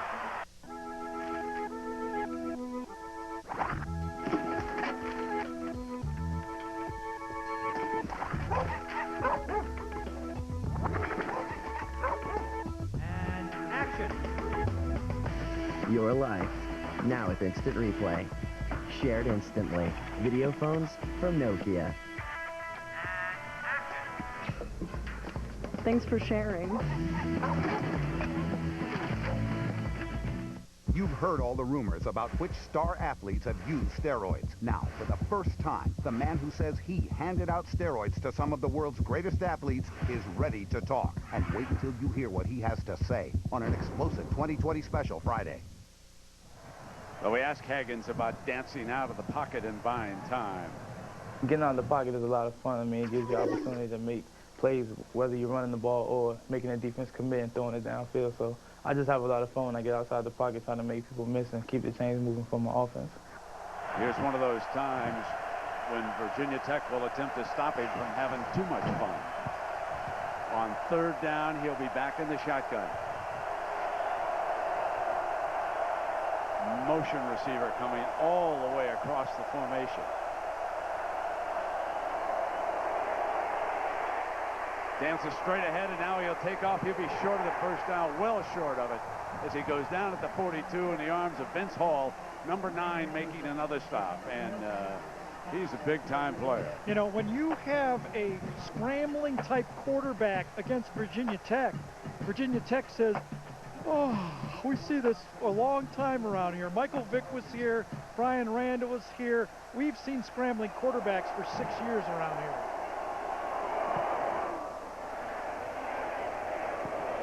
Out of bounds, this punt. Inside the 20-yard line. You know all about Beamer ball. This is Frank Beamer talking about blocking a punt at practice to his players. If it's close, okay, you're right there, and I'm getting ready to kick it. You can come on into me. But now, if you have to take 2 steps, in other words, I'm kicking it, and you taking 2 more steps, it's just like if you can pull off, you pull off. If you can't, you don't. He takes control, doesn't he? No one has ever been more successful. In fact, a lot of coaches have come here and studied, and it looks like Emo has returned to the running back spot.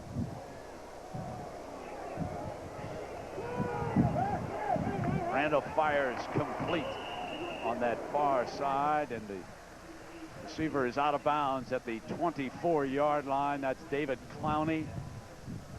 Clowney's 3rd catch of the game for 27 yards, but what a lift for the Tech offense to have Mike Emo the 5'7" running back with that tender left hamstring, come back into the game, and so too is their tackle Jimmy Martin, number 52.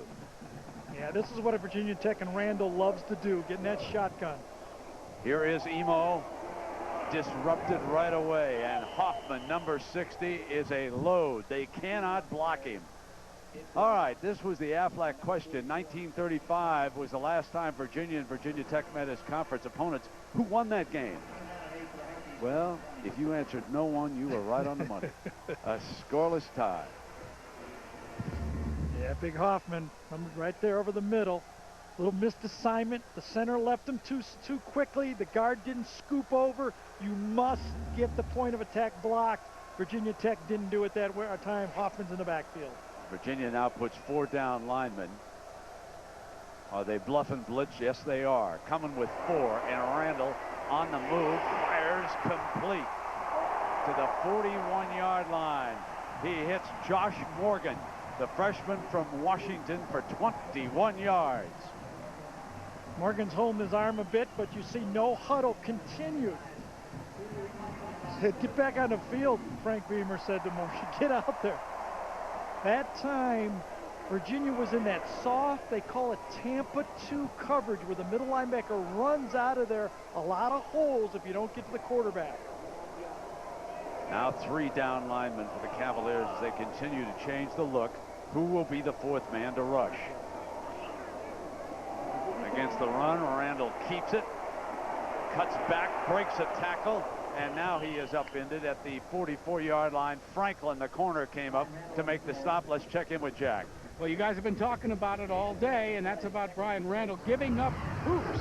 He said he loves hoops, but as you said, he wants to prepare, but he did play for the Hokies Hoop Squad last year, although he only scored or averaged 3 points a game. That's not a bad three-pointer, is it, guys? No, it's not.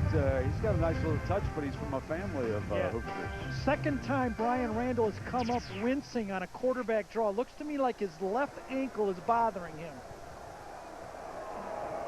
Second down, Emo is directly to his left. That's dangerous. Incomplete. Yeah, that's dangerous. And number 3, Hamilton, coming up to break that one up again. That's his second breakup of the afternoon.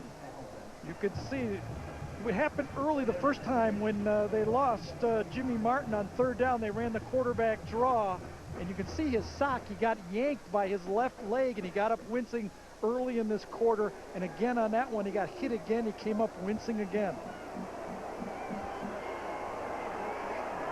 Justin Harper is off to the right as a wide receiver. 4 receivers out for Tech here now in this 3rd down and 6.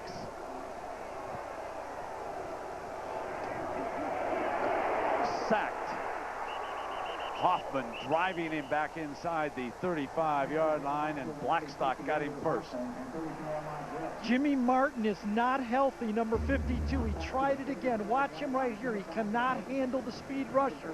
He winces. He doesn't have any mobility, and Blackstock goes right by him, and Jimmy Martin could not do it. He's still bad on that left ankle or knee. Yep, you could see it. He gave it a try, but he wasn't healthy. Cost Virginia Tech a sack. Not a good punt. And it'll bounce out of bounds at the 27-yard line. So when we come back, the Cavaliers will have it. Don't tell me we're going to have another scoreless tie between these two. Time out.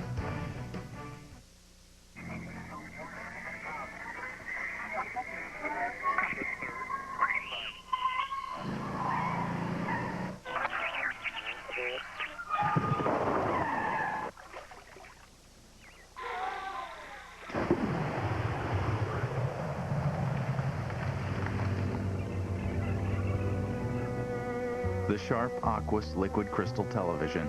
Enhanced sound is the answer.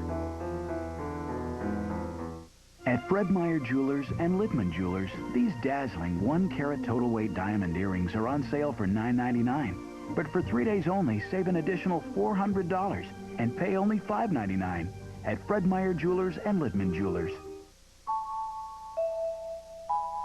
The best thing about insuring your life is that you're actually insuring theirs. Life insurance, loans, retirement. AIG. We know money.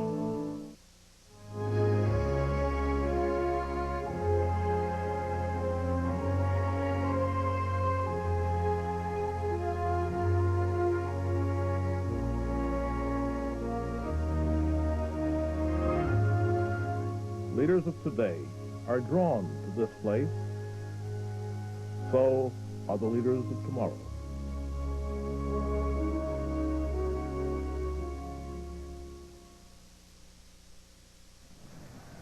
The Pontiac High Performance Drive Summary, and Gary, you can check a couple of great opportunities that the Cavaliers have had. The first one, of course, that blocked field goal, and then the fumble down there after they drive 86 yards going in. 2 plays, one on the kickoff and one burst by Pierman. Otherwise, it has been defense against defense. Neither coach, I again insist, neither coach is allowing the quarterback to really take over or lose the game yet. And a throw on first down, and Haggins does. It is complete to the 34-yard line. So they get a short gain on that play with Fontel Mines, the sophomore wideout from Richmond, Virginia, making his first catch of the game. He's supposed to have great upside. Sure does. 6'4", great frame. Reminds everyone here of a Detroit Lion guy I've watched a long time, Herman Moore, old Virginia football player here. Now the fullback look ISO. Pierman got the first down as he bolts across the 40-yard line. Boy, I'll tell you, Elton Brown is the real deal. Right guard, leader of the football team. Watch him. He just bench presses. Not a bad football player either. Watch him. He bench presses Jonathan Lewis right on the ground, and you just run right behind the big offensive guard. Gary, I'm very impressed with Pierman. He's already gained 121 yards. He's patient, finds holes, gets across the 45 to the 46-yard line. I can see why El Grove is so high on him. The Capital One halftime show, John Saunders and the guys from New York, they'll keep us up to date with who's going where during the bowl season to come. Good luck on that one. You know, it's interesting that Pierman didn't even get his start until Duke, after the Duke game, when they struggled so much, and early in the year, they got into Florida State, couldn't run the ball. He went to Pierman on a hunch. Al Grove told us on a hunch he went to Pierman, and it has worked out nicely for Virginia. Well, you got to love a youngster who plays on 3 special teams. Here he is on the draw play. Nothing much doing that time as Vince Hall makes still another stop. You know, Patrick Estes, the tight end, was right there, ready to block Hall. But Hall's athletic ability and quickness just went right around Estes and made the tackle. That play should have worked on the blackboard, but they're not playing football here today on the blackboard. You would think sooner rather than later they have got to try this tight end. That's a good point. Heath Miller, where are you? 70 catches a year ago. Down to the left, and it sort of flexed off the line there. Higgins looks in that direction, and now he takes off himself, and he is short of the first down. It's going to be marked just across the 50-yard line, and this will leave them with a 4th and short coming up right now. Backey that time came in and made that play. You know, it is amazing the quickness of the back 7. The linebackers and the safeties and corners, when they see that quarterback yank it down, they are right on him. This is sort of interesting, I guess, Gary, but I guess you don't want to leave Virginia Tech with a short field here. Remember, I've told you that Pierman, this is one of his special teams. He is the protector. Not with 1:21 to go. They're going to punt this ball right now. If they punt it on the 32-yard line, they're going to punt here from the 50. And Gold would be the punter. High snap, pulls it down. He's a cool customer for a freshman, let me tell you. And good coverage by the punt team down inside the 10-yard line as we check in down below with Jack. Well, Brent, there are a lot of traditions here in Blacksburg, and downtown gets involved. In fact, one of the long-standing traditions at Slovaki's is to erect this storefront for every season. It involves all of the headstones for the opponents that the Virginia Tech Hokies prepare for. and it goes up with the score. Oh, look, Virginia's grave is already dug, at least in downtown Blacksburg. Better hold on, Jack. Cavaliers are still very much in the thick of this one. And now the final minute here of a scoreless half in Blacksburg on a blustery day. Emo cuts to the 15-yard line. And, John, what's going on with the Cyclones of Iowa State? Well, Brent, if they win this game against Missouri today, they'll have a date with Oklahoma in the Big 12 championship game. Down 7-0. Brett Meyer, quarterback, 13 yards for a touchdown, and it ties the game at 7 apiece. That's where it stands right now. Missouri trying to spoil this one for the Cyclones. Brent. Well, they can make Gary Barnett in Colorado's day, John, if Missouri wins that one. And Barnett in Colorado, after all the trouble they had in the offseason, here they are with a chance to go to the Big 12 championship game, but they need help from Missouri. Randall on a busted play takes off to the left, and he is down at the 15-yard line. Yeah, good decision with 5, 6, 7 seconds and a half. Just live to fight another day, and you can see him limping a little bit on that right ankle or left ankle. See him just slightly gimpy.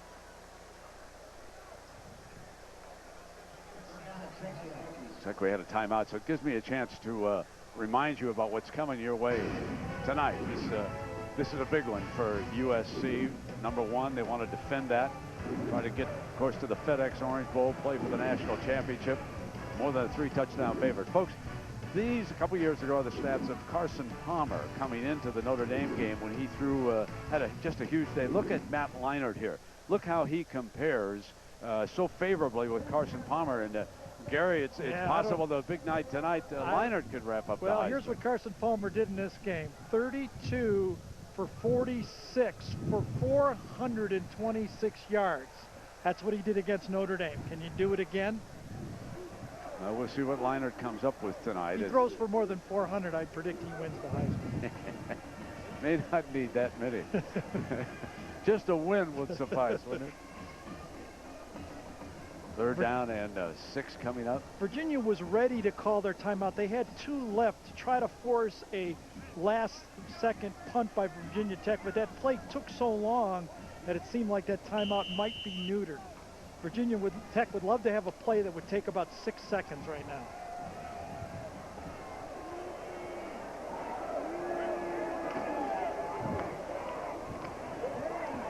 They run Hamilton to the 15-yard line. Yeah. And they get the timeout with 3 seconds. They'll be forced to punt. So good time management over there by the Virginia coaching staff. They're going to crack it at a return. And here we can see the comparison.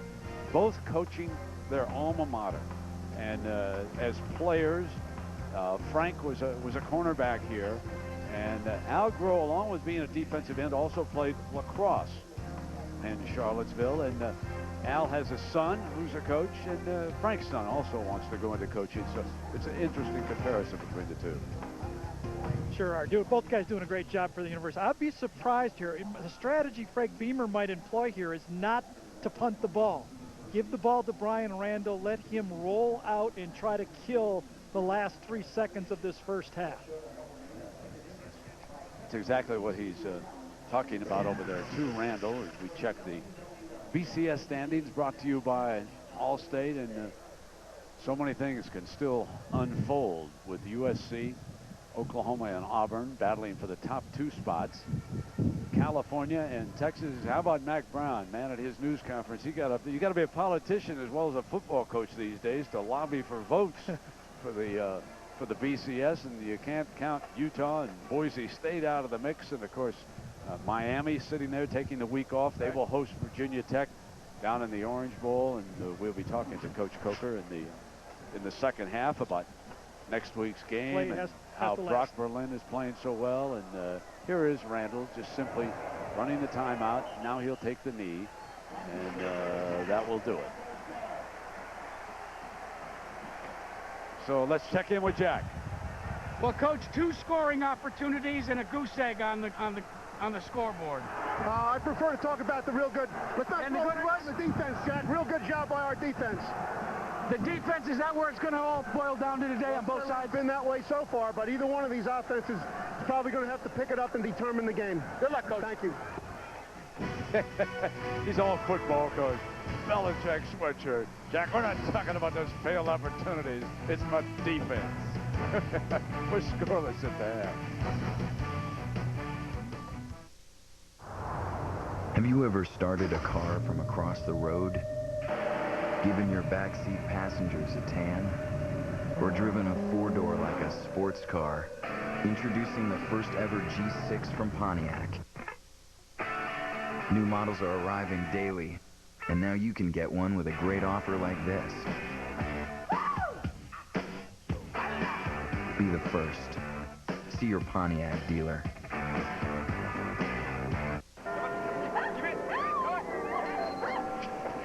No, I think I'd marry you again. All these people as witnesses? Yeah, right. Mom? Dad? Lisa, will you marry me?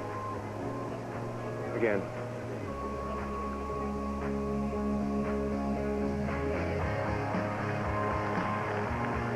This Christmas, give her a piece of eternity.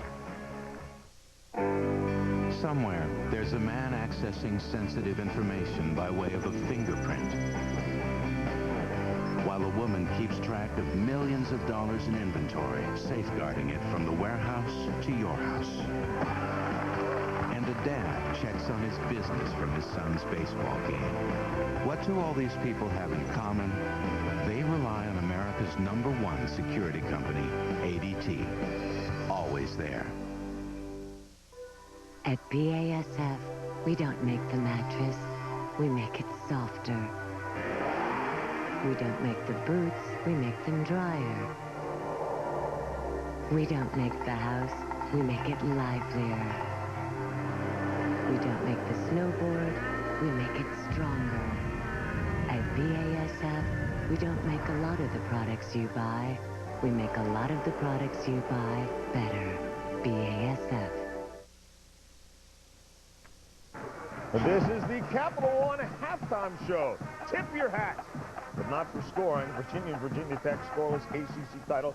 Trying to get that. John Saunders, Craig James, Aaron Taylor here. You know, we've made so much of a beef about the Big East and the team that's going to come out of there. In the ACC, we've got 2 lost teams as well that are going to go to a BCS game. Yeah, but you know what? At least they're in a conference where they're playing competition. I think that's the difference, right? In the Big East, you got a bunch of schools over there that can't play football. But over here in the ACC, you've got competition from the top to the bottom. Not so much all the way to the bottom, but at least there's some strong competition out there. So I'm building a case for why the ACC is struggling right now to find a real, true, dominant winner. And it was interesting. Everybody talked about when Miami and Virginia Tech was going to come over that was going to strengthen the AC, and it seems like it's created instantaneous parity right now. Virginia, with what's going on in that ball game, Al Groh has done a great job with his ball club, and they're sitting up there in the ACC right now in this ball game, but they haven't.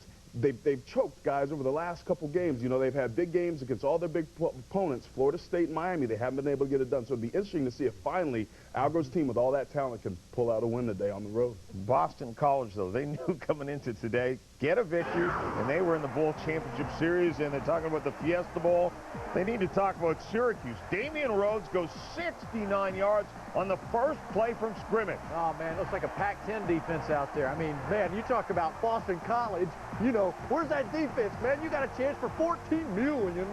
Damian Rhodes got banged up, so Diamond Ferry, a safety, comes in. He runs for a pair of touchdowns. Seems like every time Rhodes went out, Perry got into the end zone. Syracuse, a team typically that struggles on the road, playing very good against a Boston College defense. Nice name, too, Diamond Ferry. I like that. You got to get some props for that. That's a cool name, Diamond Ferry. You can give props there, but you take them back away when you know that Syracuse, as bad a season as they had, could be in a BCS game.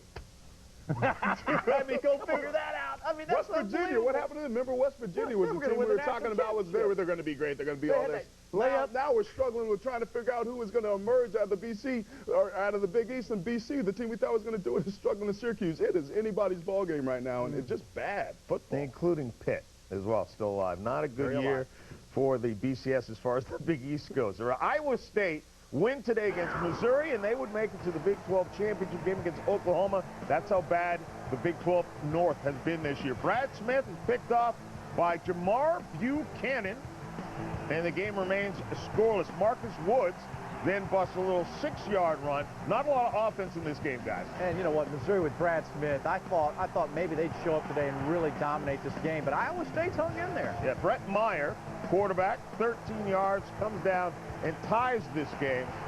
Now, clearly, as we mentioned, if Iowa State wins, they will face Oklahoma. Is there any chance this season that Oklahoma could be upset in the Big 12 championship game? Absolutely. I'm not going there, but it could happen. Hey, and you know what, though? Really, probably Colorado, if Iowa State fell, Colorado would be a more worthy opponent, more powerful opponent for Oklahoma, and more of a challenge. But Iowa State, with their defense, they've been turning the ball over and scoring touchdowns. And this is what they've been doing. This is what we talk about again, guys, the Big 12 North, a conference right now that is a lot like the Big East, where there's not a lot of competition going on. But Iowa State is a team that has come from nowhere. They started out 0-3. They've won 4 straight. They've come from nowhere to emerge. If you're looking for a Cinderella story, if you're looking for another example of why football is a competition on head-to-head and why a playoff system will be good, look no further than Iowa State. I got to believe that Bob Stoops is doing this right about now, saying, bring it on, guys. Kentucky and Tennessee, this is a game that Tennessee doesn't have to have. They're already in the SEC championship game where they'll face Auburn. Shane Boyd, 20 yards to Jacob Tamme, and it's a 10-7 lead for Kentucky. Then Rick Clausen, the pass gets tipped, is picked off by Ricky Abram for a 6-yard touchdown. You know what? If Kentucky's defense is doing that to Clausen, imagine Auburn next week in the SEC championship game. Shane Boyd, 16 yards to Tamme again for a touchdown, as Kentucky right now leads it just by a deuce at halftime. But again, you mentioned the game against Auburn. I'll ask the same question I asked about Oklahoma. Any shot that they could be knocked off? No, I really don't. But you know what, though? Auburn is one of these teams where they're going to have to go out and they're going to have to be very impressive, just like USC has to win impressive against Notre Dame, and they got to finish up strong against UCLA. So that's not very good for the opponents of these teams that are trying to get into that BCS championship game. Well, I don't think it's likely that Auburn's not going to get knocked off, but it's certainly, you're saying there's a chance. Yeah. A chance like 1 in 1,000? No, like 1 in a million. But Auburn is a very good ball club, but they're going to have to finish the season the way they've started and played the whole year, which is strong offense and defense. But there's always a chance. I'm worried when we start quoting Dumb and Dumber on the show. Stick around. When we come back, we'll talk about Aaron's alma mater, Notre Dame, ready to face USC, #1 team in the nation, in prime time tonight.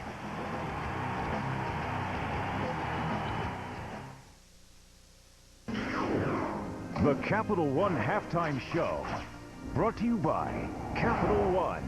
What's in your wallet? Capital One Mascot True Love Challenge. Nothing like a day in the sun to see if Melissa's love for one of these mascots heats up. So who wants to put lotion on my back?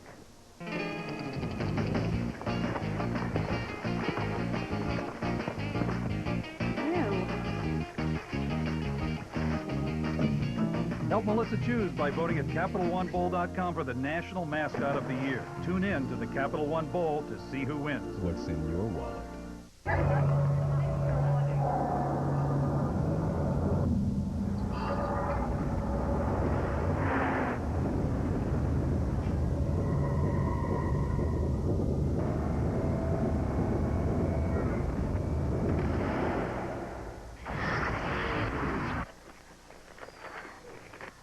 I'll be right there, Grandma. Oh, okay, hon. You'll never forget the people you hurt when you wanted to get high. I wish we could play in there. Well, what are you waiting for? Come on, let's play.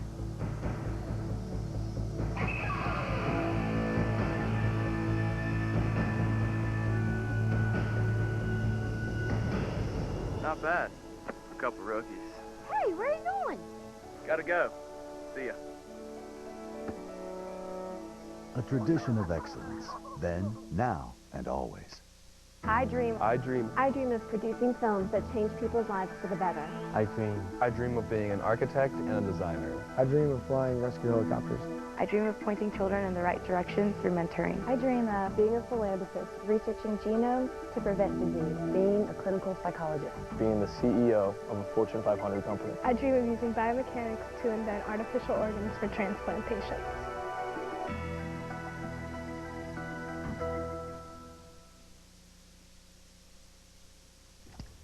And welcome to the Capital One Halftime Show. John Saunders, Craig James, and Aaron Taylor. We'll hear from the guys in just a moment. Coming up in prime time, Notre Dame against #1 USC. 76th meeting. They've met every year since 1926, except for once during World War II. This is one of the greatest rivalries in college football. It's the great players that have played at their university and at our university that have made this game special. It's one of those rivalries where you kind of sign a national letter of intent and you just circle it every year. We respect them highly, but we hate them. We respect everything they got on the field, and they're going to bring the game in and game out. But when I look across and I see that ugly green or the blue, it's a part once you come here and you're a Trojan, you just hate it automatically. Every time we play, you can throw out, records, anything. That doesn't mean anything. Both teams are going to fight.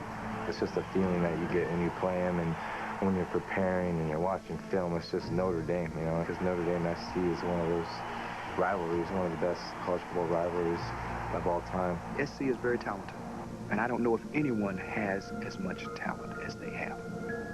But do we have enough talent to win? And the answer is yes. All right, #1 team against an unranked team should be an easy call. But this year, Notre Dame seems to win when they're supposed to lose and lose when they're supposed to win. Yeah, we don't need to look any farther than Ohio State, Michigan last week and saw the same thing. When you're in a big rivalry game, you can throw the records out. It doesn't matter. There's not a lot of love lost between these two teams. Notre Dame and SC, no matter what's happened this year, are going to come out, and this is going to be a special environment. Notre Dame is due this year because they've gotten thumped the last 2 years in a row. And I think it's one of those games, too, where you're going to have one of two things. You're going to have Notre Dame show up, like we said, they can do, and play a competitive game, or they're just going to get whipped. It could be one of those games where USC just runs off and leaves them behind. But I think Notre Dame has this mindset they have to establish right now that when they go into this game, it's going to be physical, run the football. You can bet that Pete Carroll has talked to his team and told them just how important this game is, the rivalry. They have UCLA left. If they win that, they're going on to play for the national championship. Coach Pete Carroll with Susie Schuster. A lot of talk about strength of conference with Pac-10, SEC, Big 12 vying for 2 spots at the top of the BCS. How do they stack up in your eyes? Well, I don't really know that. I haven't been able to watch the teams as much as maybe you would think. And right now, to me, it's still up to the whole process and the BCS voting procedures and all that. We'll see how it all turns out. We all have some big games here to finish off the schedule. We'll see how it winds up for us. Why no BCS campaigning? I don't understand that part of it. To me, it's just about playing the games, and you let somebody else make this decision. It isn't a process that we can control other than by our winning, and so we've stayed very focused about that, and we can't be concerned about it. But there'll be that moment, after the last game, when we'll all want to know what the heck the system has for us. But right now, we're just going to keep playing. All right. How's the health of your team? We are in very good shape right now. This is it's pretty exciting for us to get the kids back, through the bye preparation. We were surprised to see so many guys pop back out of it. I'm really looking forward to it. Maybe the healthiest team we've had all year. All right, good luck today, Pete. Thanks for your time. Thanks, Susie. 30 to 40% chance of showers today. Bring your raincoats to the Coliseum. Guys, back to you.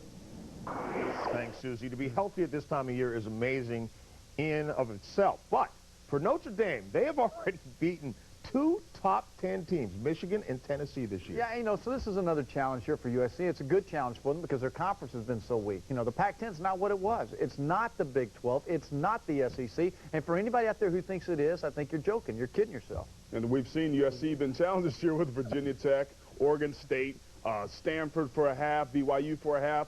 This USC team has not rolled over people. They look vulnerable, guys. They're not vulnerable, but they look beatable. Wait 1 second. Are you guys still standing with Oklahoma and Auburn above USC? Yes. Yes. Yes. All right. I hope you enjoy the islands you're on because you're out there by yourselves.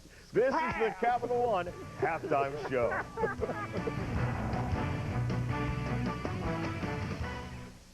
Capital One Mascot True Love Challenge. This week, our mascots will meet Melissa's parents with one chance to make a lasting impression.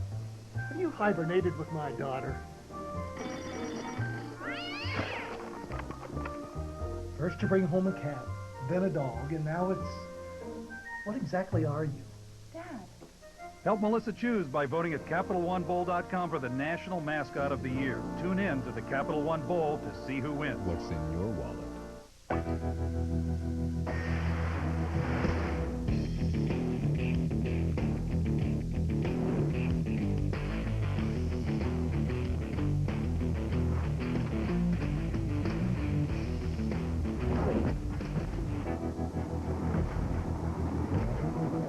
The new Kodiak 450 automatic 4x4 from Yamaha.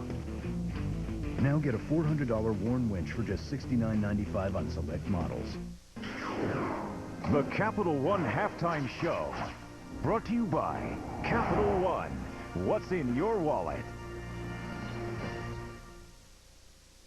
Sunday, December 5th, ABC presents one of the most extraordinary events of the season.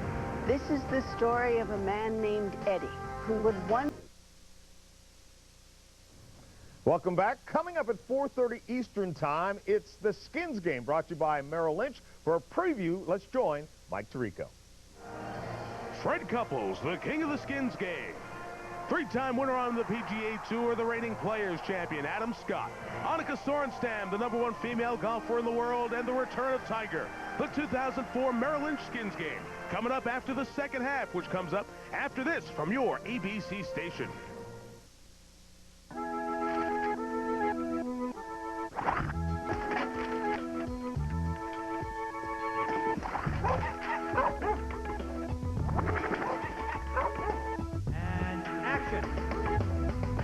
Your life, now with instant replay. Shared instantly. Video phones from Nokia. Thanks for sharing.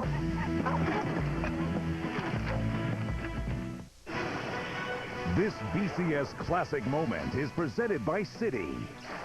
At the 2002 Rose Bowl, Miami faced off against Nebraska for the national championship. With Miami already leading 14-0, Hurricane safety James Lewis returned this Eric Crouch pass 47 yards for a touchdown, which proved to be the game-winning score.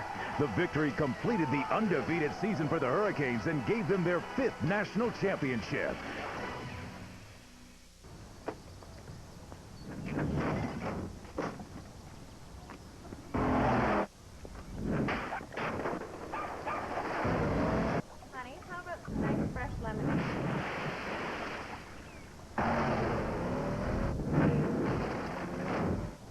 The 500 horsepower Dodge Ram SRT10. Hi, Ryan. Hey. The fastest production truck in the world. Every week, more viewers find this island.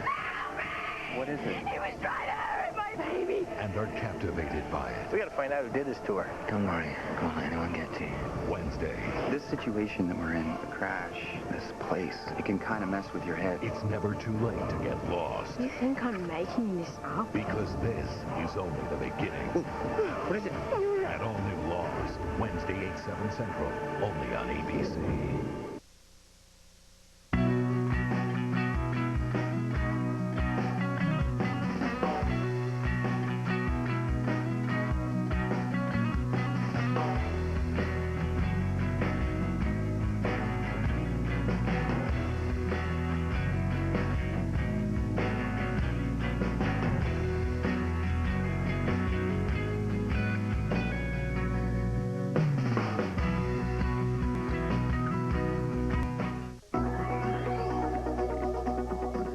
Explore the opportunities a graduate degree from Radford University can offer you. Radford University will challenge you to reach career goals and achieve the quality of life you desire. RU Graduate Study will enhance your skills, knowledge, and confidence through hands-on experience, great teaching, and real-world application. Visit the Graduate College website to learn more about your RU opportunities in Radford, Abingdon, and Roanoke.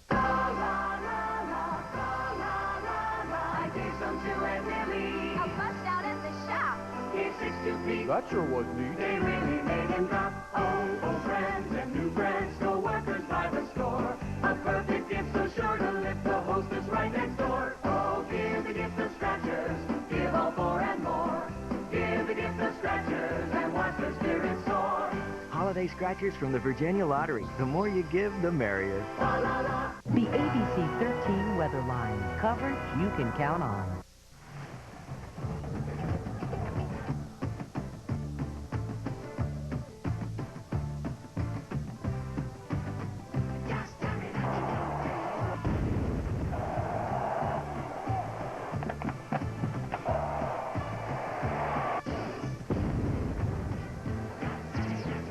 We are scoreless, Virginia and Virginia Tech, but there was a huge touchdown to saving tackle by Virginia Tech defensive back Jimmy Williams. Pierman bolts free, and it looks like he's headed for the end zone. But look at number 2 here, Gary Danielson, just kind of track him on down, my friend, and save the score. What's out of whack? Well, you got 2 of the highest scoring offenses in the ACC, and for that matter, the country, and it's 0-0 in this game. And you know, Brent, neither one of the team's leading receiver, Royal or Heath Miller, has caught a pass in this game. How many passes did Virginia throw in that first half? Not enough. We're gonna have Larry Coker on later. I'm gonna ask him, which team do you want me to help, Coach? Because they need to throw the ball a little bit. We checked with Coach just to establish the phone line before we. He said, Nice game you guys have got up there if you like defense. Yeah, Coach? Well, and I think both coaches, especially Al Groh on the road, didn't mind this first half. You know, because he gets 0-0. He wanted to establish a tough football game. And I think Virginia Tech right now, they need to strike first. I'd hate to get behind this Virginia defense. Well, the Tech team will get the first series here of the second half. Remember, they won the coin flip, and they elected to defer. So Virginia set here to kick it off with Kurt Smith, their junior from Lookout Mountain, is their kickoff man. Gusting winds down there. And there's Eddie Royal, the freshman, elects to come out, looking for an alley with great speed. And he is out of bounds at the 34-yard line. If we take a look at the Pacific Life game summary first half statistics, each team with 29 plays, Virginia with 155. The big one, of course, that 78-yard burst by Pierman. And you can see that Virginia with only 15 passing yards and Virginia Tech with just 59. And here's the first play from scrimmage of the second half.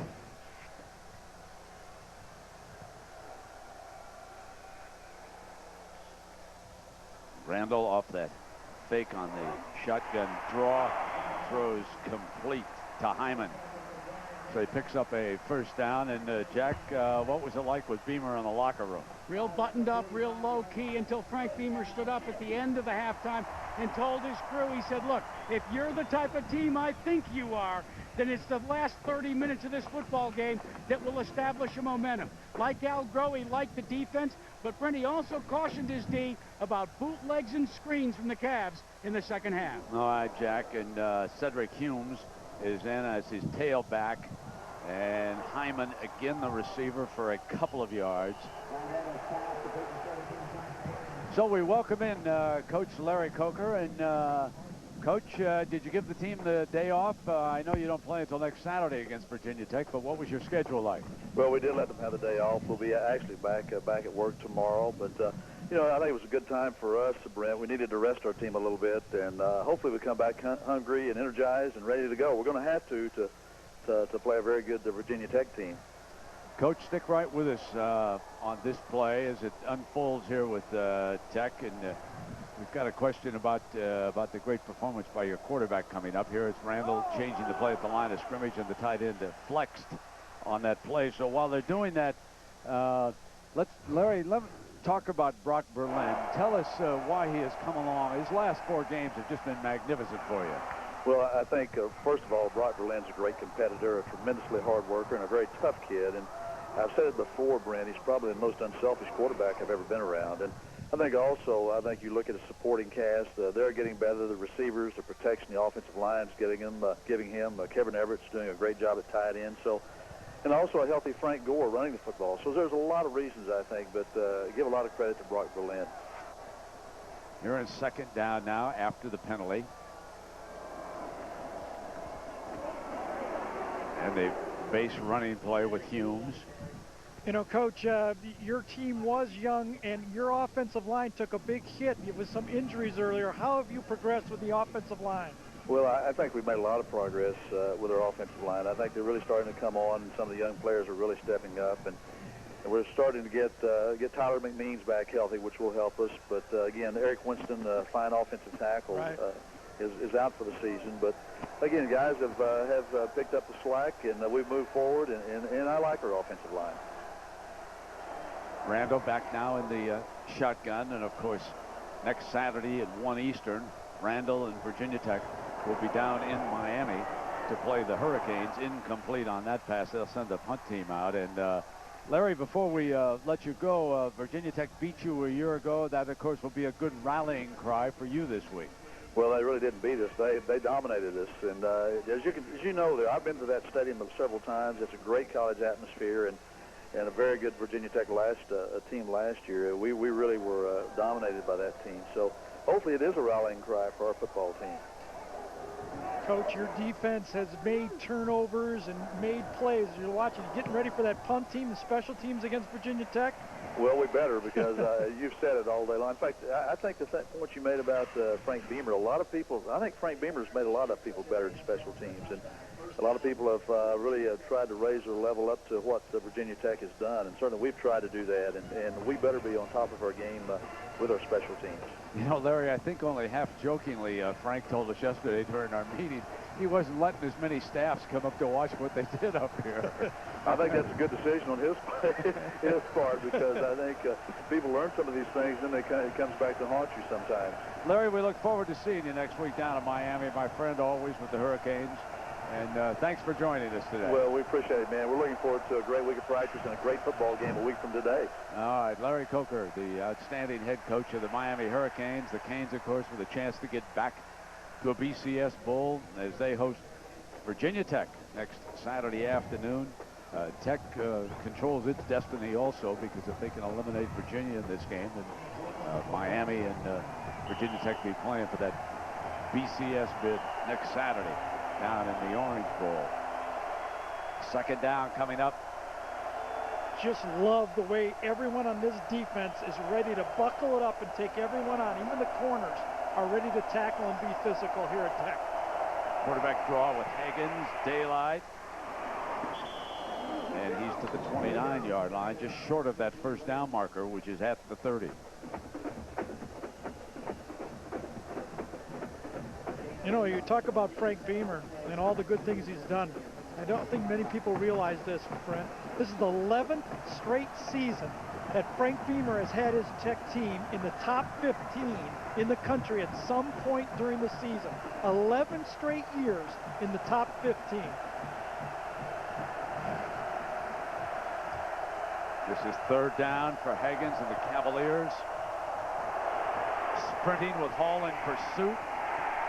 Incomplete and out of bounds, and into the hands of a Hokie who was standing out of bounds, so the Cavaliers are forced to punt it away.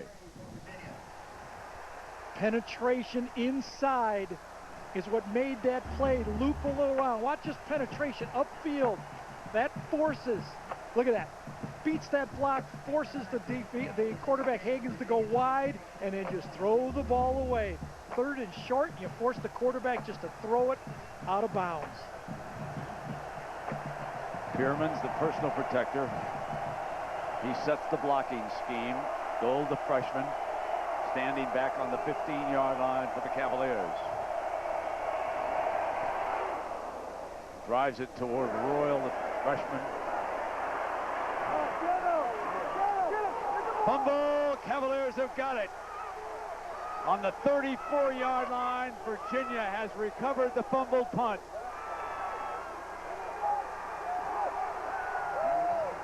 And knew there'd be 2 or 3 big plays. Here's the second big play of the game. The fumble as Royal is... Ball just stripped out of the play, recovered by McKee, and great coverage on the play.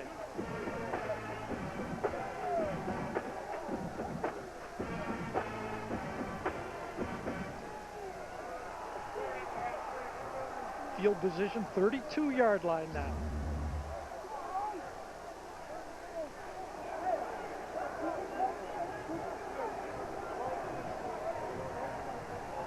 So Akajuba is the one who jars this ball loose, and we take a look at starting field position. And when you get the ball over the 50-yard line, look what Virginia does.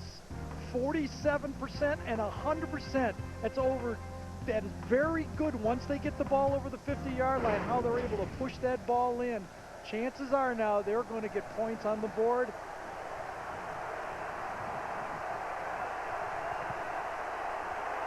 That's Royal coming out of the game right there. Their leading receiver was on that punt return.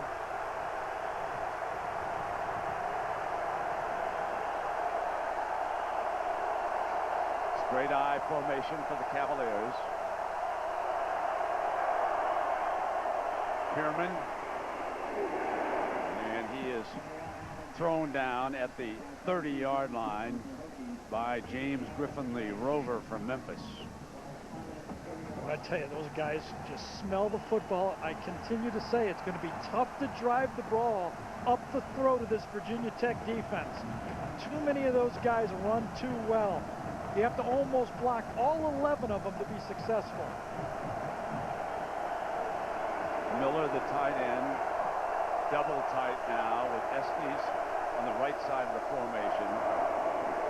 And Pierman is hit before he can get back to the line of scrimmage, and that their big play defensive end, number 55, Darryl Tapp, whose brother is serving this country over in Iraq right now, and number 55 comes up with a play behind the line of scrimmage. Hey, pick a number. One time it's Lewis, the next time it's Burchett, then Jim Davis makes a play, then it's Tapp, Hall makes a play, a DB makes a play. All 7 of them just take turns up there, penetrating and making those plays. Third down for Virginia. Haggins now fires. End zone, caught. Touchdown for the Cavaliers. Alvin Pierman, 32 yards from Haggins. Basically, it was a jump ball.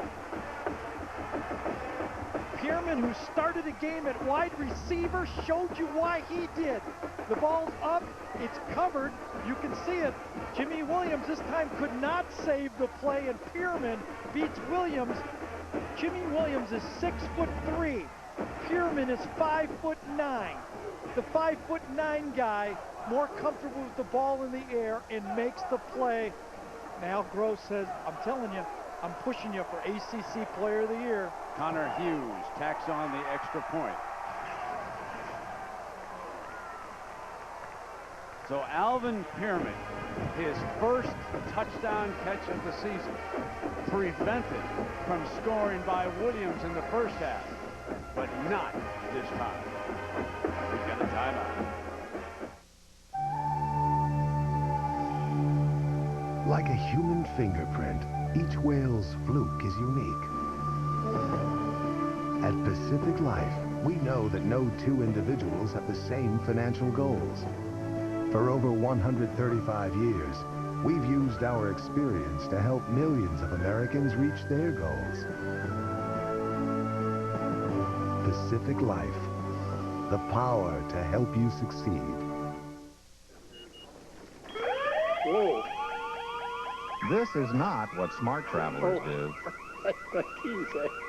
But this is. For our lowest rates on a great car, there's just one place to go. Thrifty.com. Book smart. Wish I could go to California. Why don't you? Can't leave all this. Thank you.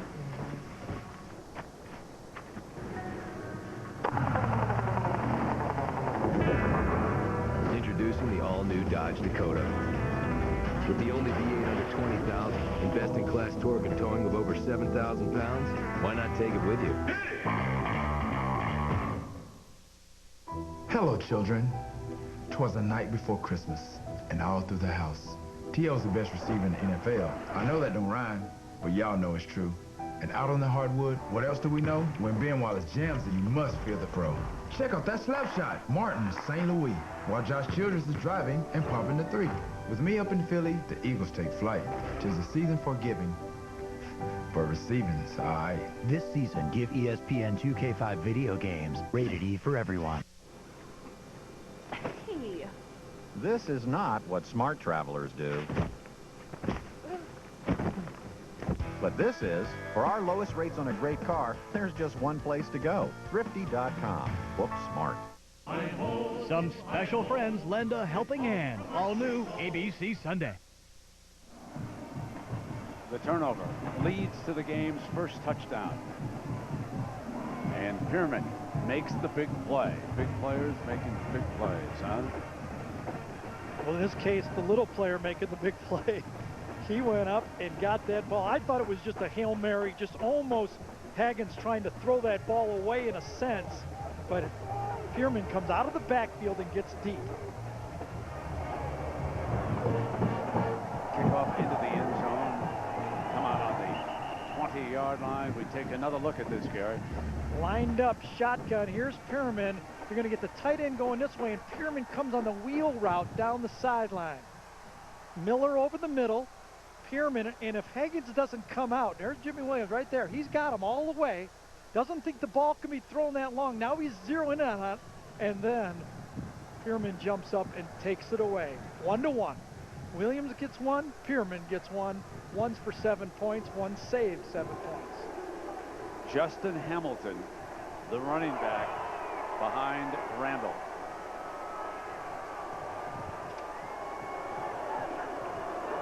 Play fake by Randall on first down. Dances out of trouble. Short of the first down marker, which is at the 30-yard line.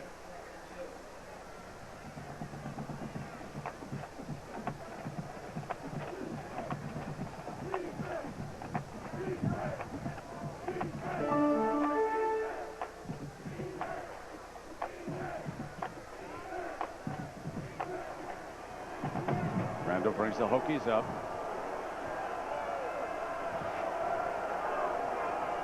Two tight ends, 3 down linemen for the Cavaliers.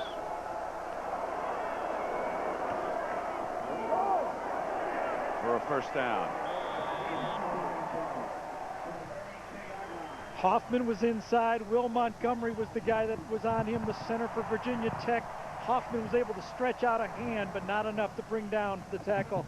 With Mike Emu out of the game, you can see Virginia Tech has decided to use a little bit more shotgun. Their big play running back, Emu, is out with that hamstring, and it means Brian Randall has been taking a fair share of his plays in shotgun on first down. With Royal out, Harper checks in with the play now on first down. Randall straight back, gets good protection, and is complete to the 40. Jack, what's the report from down below on Royal, who went back to the locker room? Well, they've taken Eddie back to the locker room for x-rays. It's an injury to his ankle. They have x-rays and MRIs right here at Lane Stadium, so they're taking him there right now to assess the extent of the injury. Brent? All right, Jack, second down. Tell you who's been quiet. Number 34, Brooks, one of the outstanding players in the country, has been relatively quiet in this football game. Randall with a 3-step now, fires down. Ball was slightly underthrown. There's that the penalty time. flag very late now. Oh, The linesman right from the tossing a bench. very, very late flag in front of the Tech bench. Absolutely. Tony Franklin was the corner. The crowd had reacted. Field judge did not call it. He was back there, but the linesman did. And Al Garo just cannot believe that that call came that late from directly in front of the Tech bench. Absolutely. If you're going to throw it near your bench. You can see the ball was underthrown. Oh, that's just good defense. Come on now. That's what you're supposed to do. Josh Morgan, the freshman, was the receiver. Yeah, that so one. A life for Tech, and it goes into Virginia territory at the 45, and Gros emphatic. Yeah, that ball was underthrown. It died for some reason, and that was a break for Virginia Tech. Let's see if they can capitalize on it. Hamilton, the running back.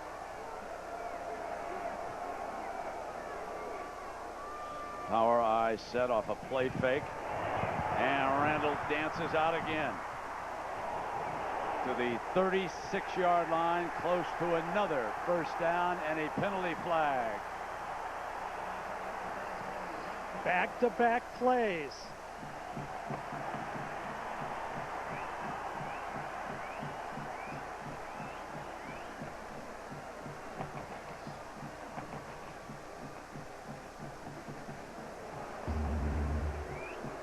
See, Randall comes down, gets as much as he can, then he seeks a little, get down on the ground, falls down, and you can see it. It was on Robinson, number 98, came in late, gave him a little bit of a forearm, and that was a good call. You got your quarterback on the ground. Robinson, who goes over 325 pounds, came in late, and that was one of those dumb penalties.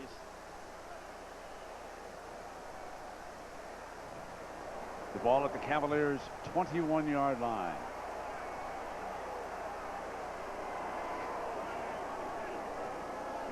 Hamilton. Blackstock hanging on as he crosses the 20-yard line.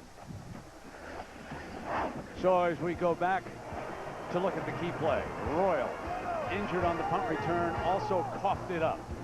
And that led to Haggins firing into the end zone where Pierman makes a play.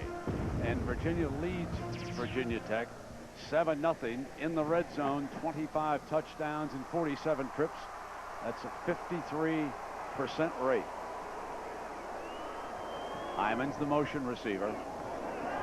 Looking in that direction, Hyman's got it, and he's out of bounds just inside the 15-yard line. Franklin, the corner, working there. The motion is really what made this play that time. Franklin was trying to get across the formation with the motion, did not stop in time, and then the quick turnaround allowed the play. You can see it. Here's the motion. Watch this. Watch Franklin. See, he's a step behind. You quick snap it and make the quick throw out, and that's what made the play. Nice design by the offense. Took Franklin out of his coverage. Morgan down to the left this time. He'll come through the formation. Throwing to him, one hand, dropped it. Incomplete pass. Had a shot at it. Almost came up with a dandy grab as he went in motion through the formation, and Tony Franklin over there. Well, this Morgan kid has been all over. He's only a true freshman. Remember this. He and Royal both are true freshmen. Gets it, and then Franklin gets even. This time, okay, you got me last time. This is football, though. I got a chance to get you the next time, and I did it on third down. Field goal time. Brandon Pace, the sophomore from Virginia Beach. 31-yarder.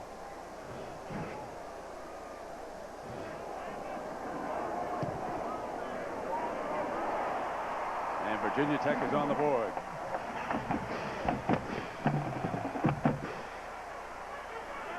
It's 7-0 Virginia.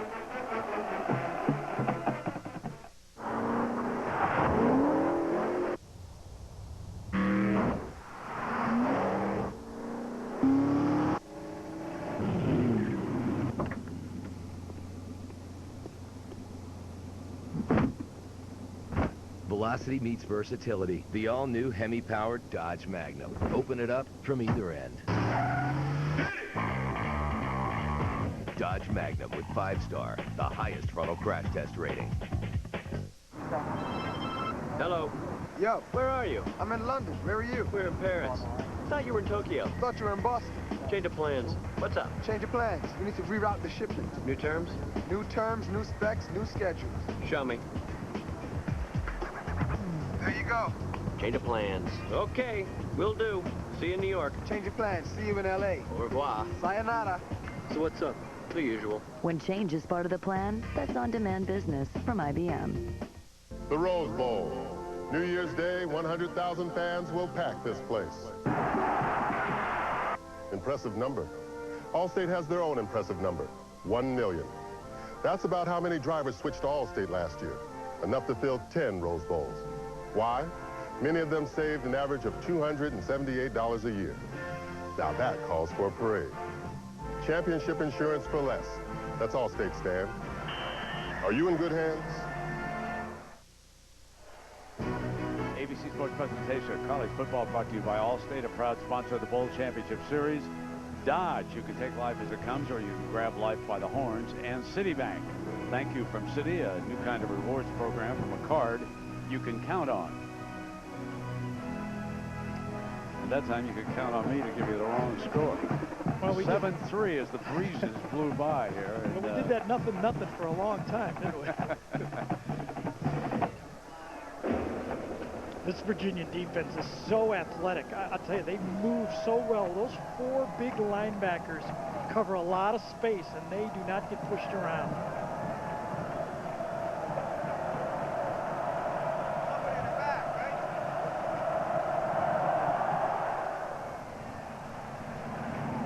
This will come out on the 20-yard line.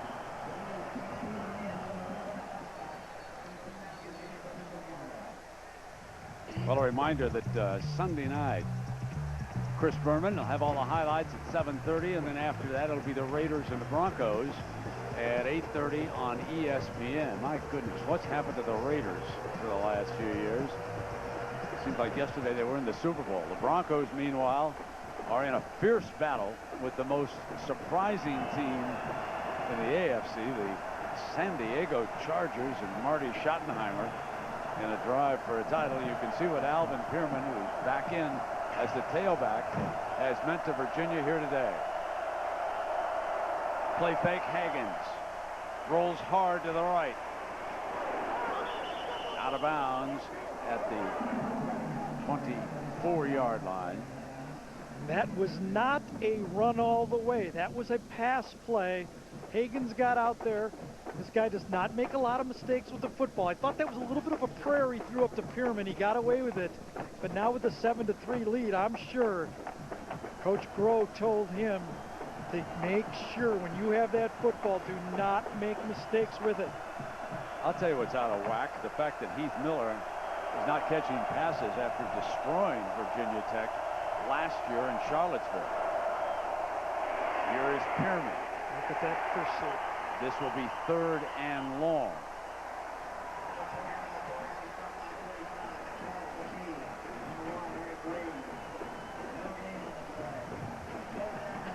So Al Grove, who has turned around the football fortunes at his alma mater.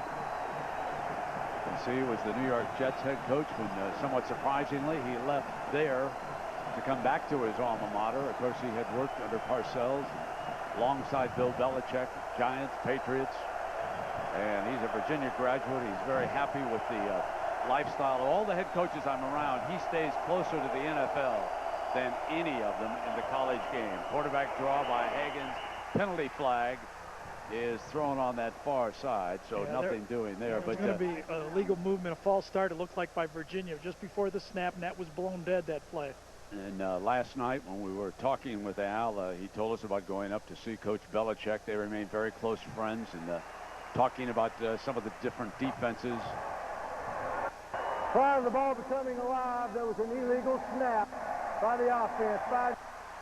Still 3rd down. And it's interesting that Belichick talked about jamming the wide receivers with his corners, the importance of that as a defensive ploy. And of course, in that Super Bowl victory, or I should say in the AFC Championship game, the one thing he did to Peyton Manning, he being Belichick, was he really took those wide receivers out of that flow, and that led to a re-emphasis of the calls by the officials against interference. And you can see what it means to a quarterback like Manning with the 6 touchdown passes on Thanksgiving, when those receivers are allowed to run as they should be under rule. Now back in the pocket, Haggins, incomplete. Went the long way to McGrew. Even if it was completed, that would have not been for a 1st down. That was a dangerous circumstance for Virginia. 3rd and long. Haggins was very safe with the ball and got away with it to the outside. Richard Johnson is the new punt return man. Richard Johnson is a senior from Baltimore. He replaces the injured Royal, and the freshman Chris Gold from Lock Haven, Pennsylvania. And this a short punt. Takes a Virginia Tech bounce, and it'll be down at the 45. So Brian Randall will have a short field to work with.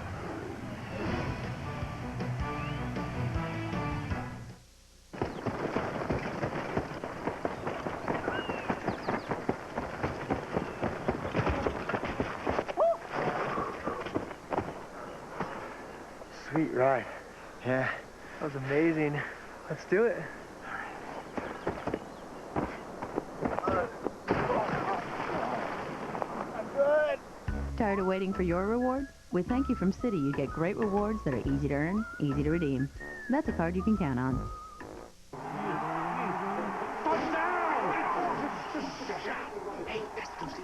Why don't you do this more often?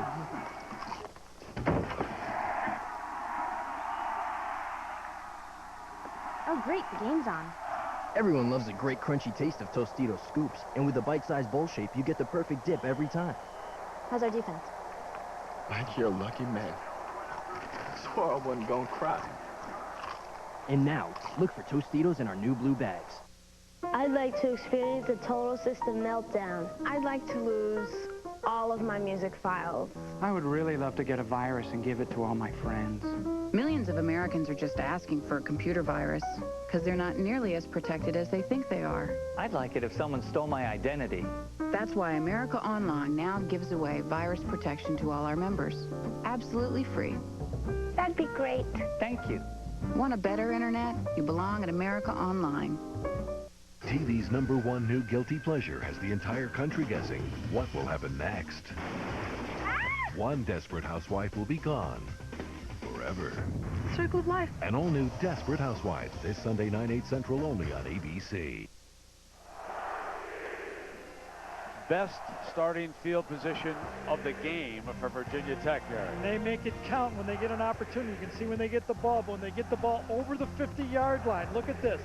81% of the time, 100% of the time, they're in that position now where they should put points on the board. And Humes will be the running back behind Randall.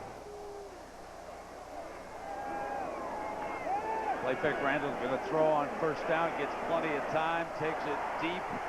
Touchdown! Virginia Tech, Josh Hyman, the redshirt freshman from Chesapeake, 45 yards. 1st and 10 from that starting field position, and Tech strikes right after the short punt.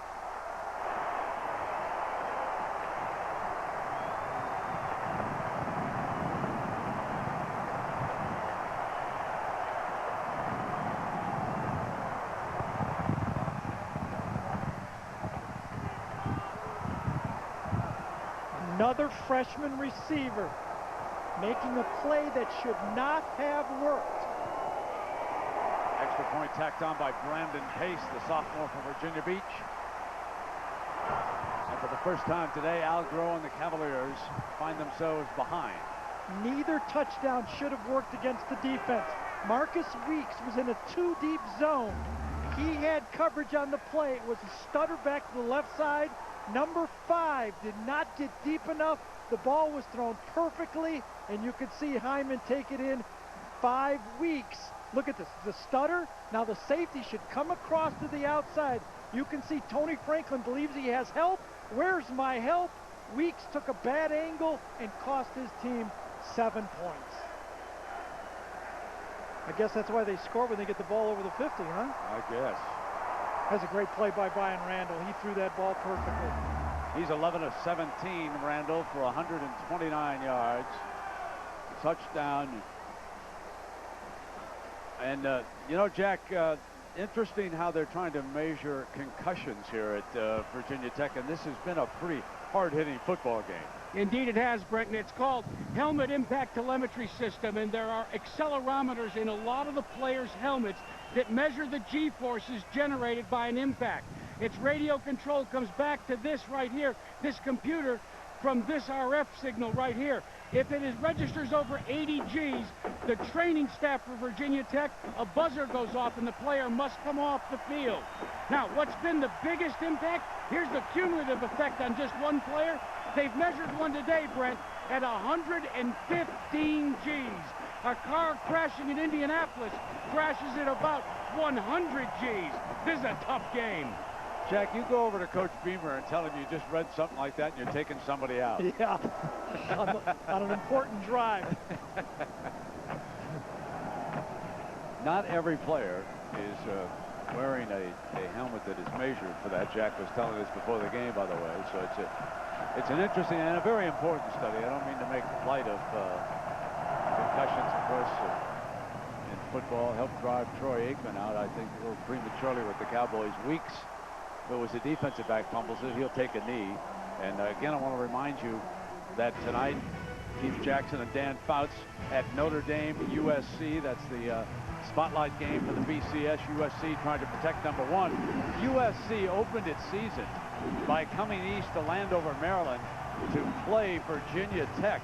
And there are a lot of people who have been saying, hey, USC is making a living off that preseason rating. Well, let me tell you that that was a very tough football game, and it was like a road game for USC. Some 90,000 Virginia Tech fans up there played them hard. So that is a very tough way to open the season. So do not look down on the way Pete Carroll and the Trojans started off this year. This is Pearman. He's been the big player now for the Cavaliers. Upended on that far side. Williams. What a matchup those two guys really are having. Williams a year ago was a safety.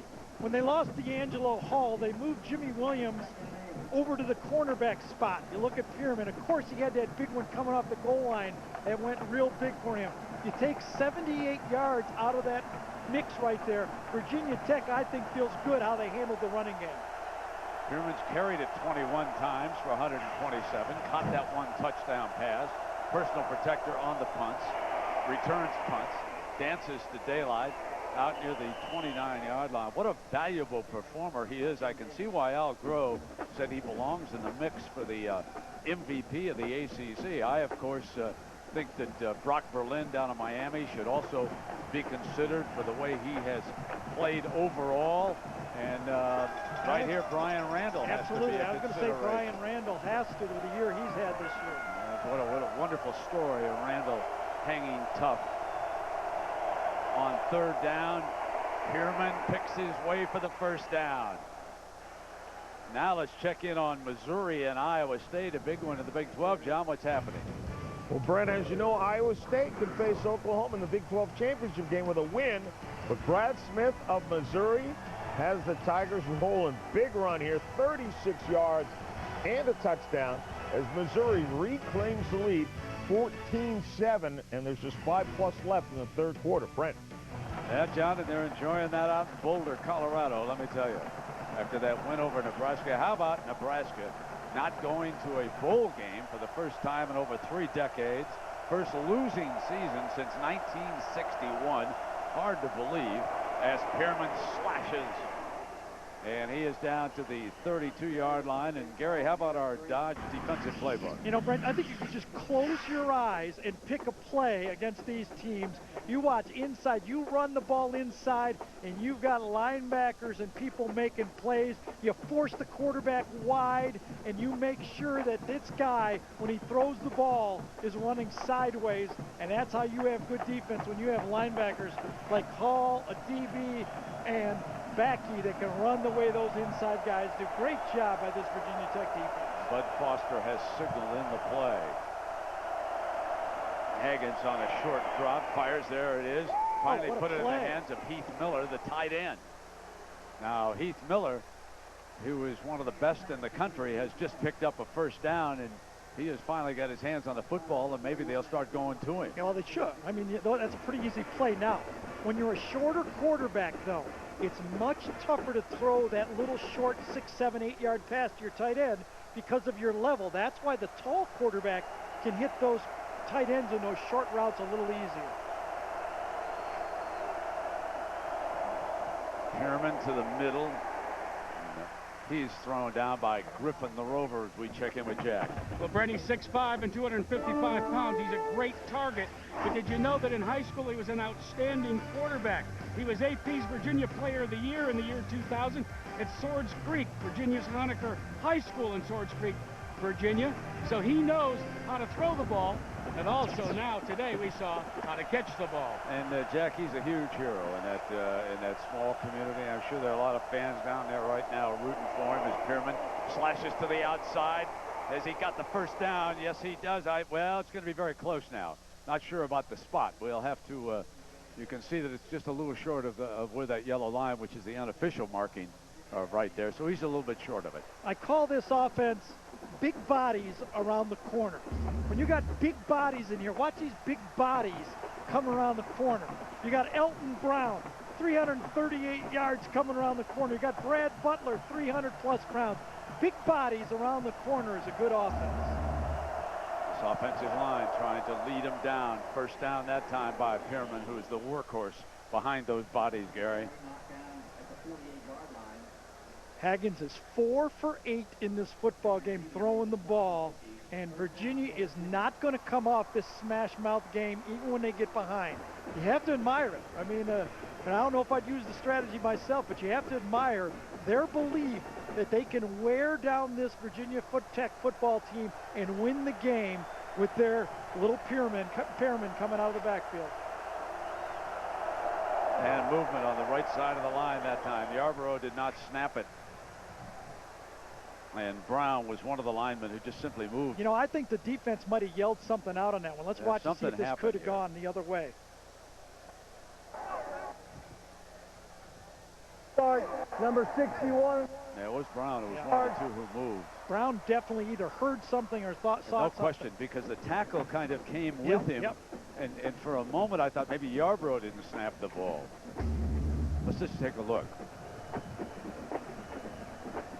Yeah. You know, the left side didn't move. You can't, obviously, you can't see any, you can't hear anything from that shot. But he did move. First down, shotgun look for Haggins. Quarterback draw. Surrounded and thrown down. And number 55, Darryl Tapp, the junior from Chesapeake, Virginia. Just an outstanding young man. Makes the play. He has the lunch pail here at Virginia Tech. That's for the all-out effort. He's got it inside his locker room, and he's had it proudly since last summer. They're doing extra work in a weight room, and just a terrific effort performer. There it is. That famed lunch pail here that Beamer, it's a blue-collar team. Just show up and do your job.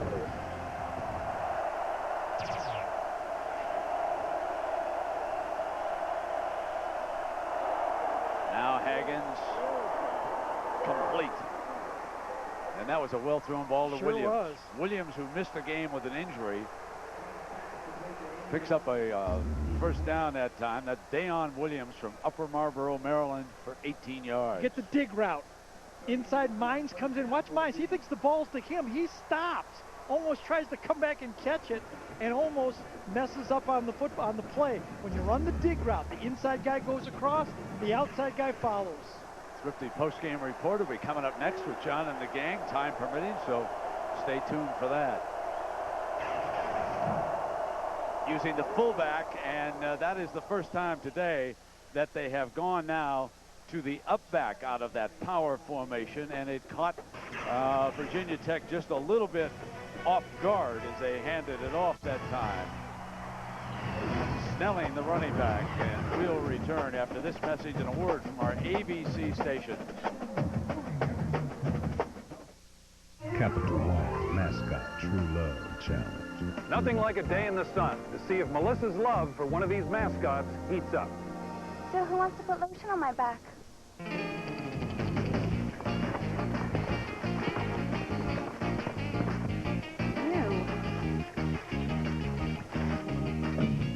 Help Melissa choose by voting at CapitalOneBowl.com for the National Mascot of the Year. Tune in to the Capital One Bowl to see who wins. What's in your wallet? Can inspiration replace the typical small car with something that lives a little larger? More space. More function. More sizzle. America's best small car alternative just got a little better. The Chrysler PT Cruiser. Now starting at just $13,995. Chrysler. Inspiration comes standard.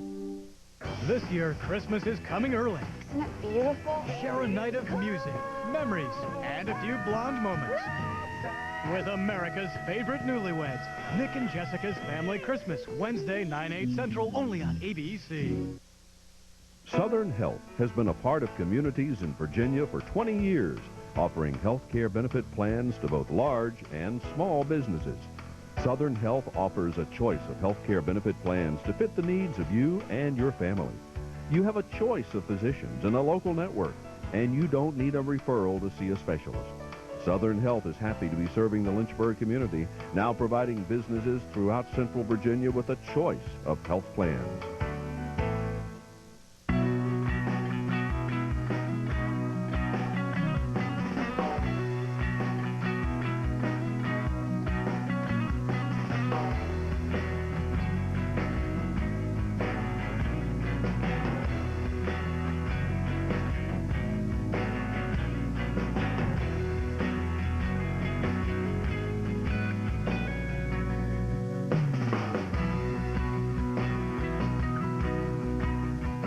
ABC 13, serving the heart of Virginia. You're watching college football on ABC Sports, Championship Television.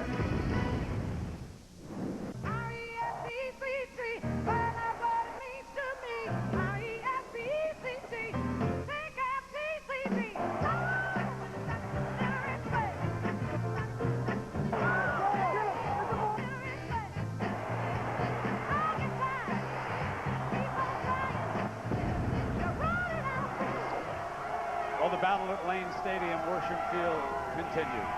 10-7, Virginia Tech leading Virginia. The Cavaliers will start the fourth quarter with a second down. Haggins on a play fake, throws for it, got Miller again. First down, still going to the 6-yard line. Heath Miller has come alive here. Well, you were wondering when they were going to find their playmaker. Haggins had that big completion on second down. Haggins comes around, watch, the bootleg coming out this way, the quarterback, and Heath Miller gets him in space, and this is a beautiful play. Now watch this guy, Mike Bravaro, Daniel Graham. He's one of those big tight ends that hurts you when he catches the ball. They empty the backfield. Both Snelling and Pierman are out. They run the quarterback draw, and Haggins to the 4.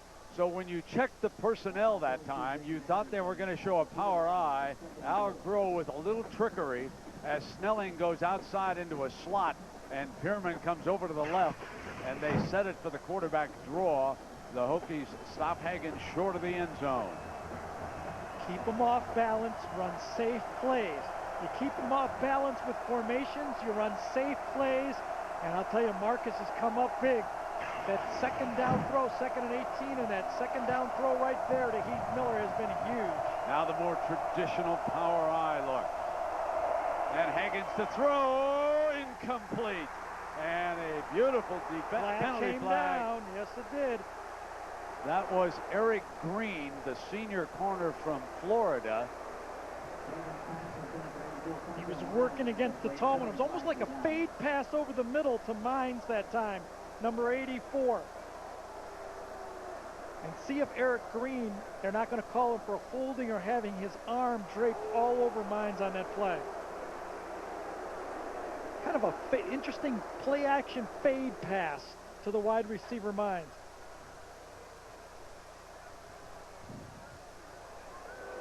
Pass interference. Multiple. That's a first down. There's another one, though.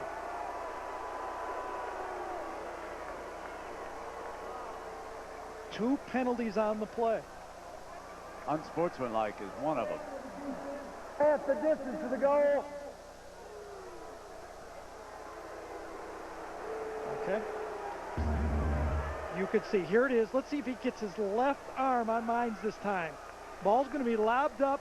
See him grab him with his left hand. That's the one the back judge sees. He's standing right there, waves it off, but the side judge came and called that play.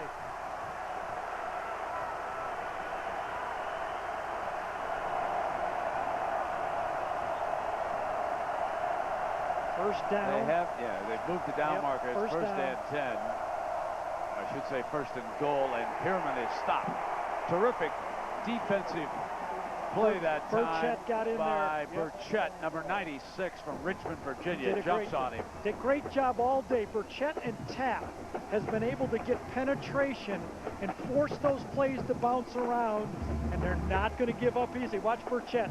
Nobody tries to get him from the tight end spot. Actually, it was fullback spot. Sandy, who's really a big tight end, playing that fullback spot as they go kind of a H-back look. Yeah, he's over on the 8. Sandy is on the right side. Higgins rolls hard to the left. He's going to throw for it to the corner of the end zone and out of the corner. And he had intended the pass for number 81, Dayon Williams. Vincent Fuller did a nice job. The safety that time, Fuller came across. He again was a corner last year in the switch. Comes over and reacted very well with that ball in the air.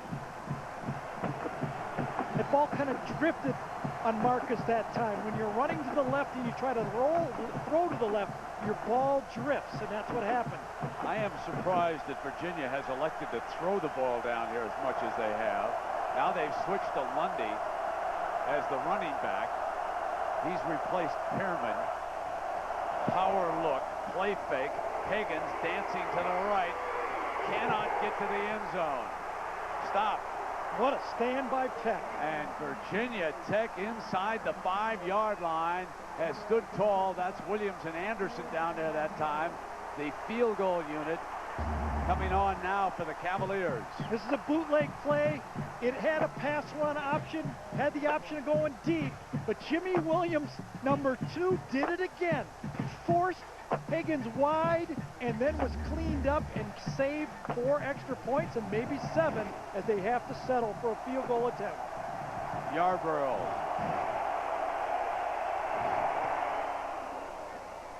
And we're deadlocked as Connor Hughes ties the game with a field goal.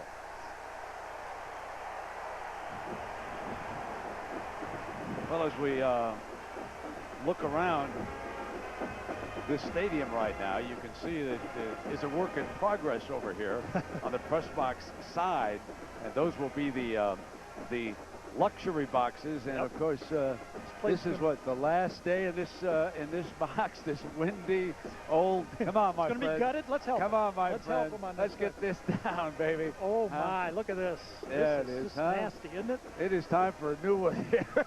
I'd be honored to do the last game for Virginia Tech, and believe me, it's cold up here. That might be the reason why that thing. Some heaters and a new one, and we'll be much better off. But we got a heck of a football. When they get finished, this is all going to be joined together.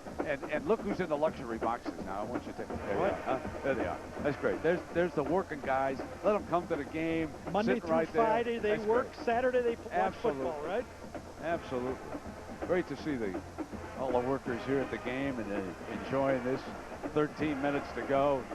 That was huge for Virginia Tech. Remember that foul, that interference and personal foul, 1st and goal inside the 1.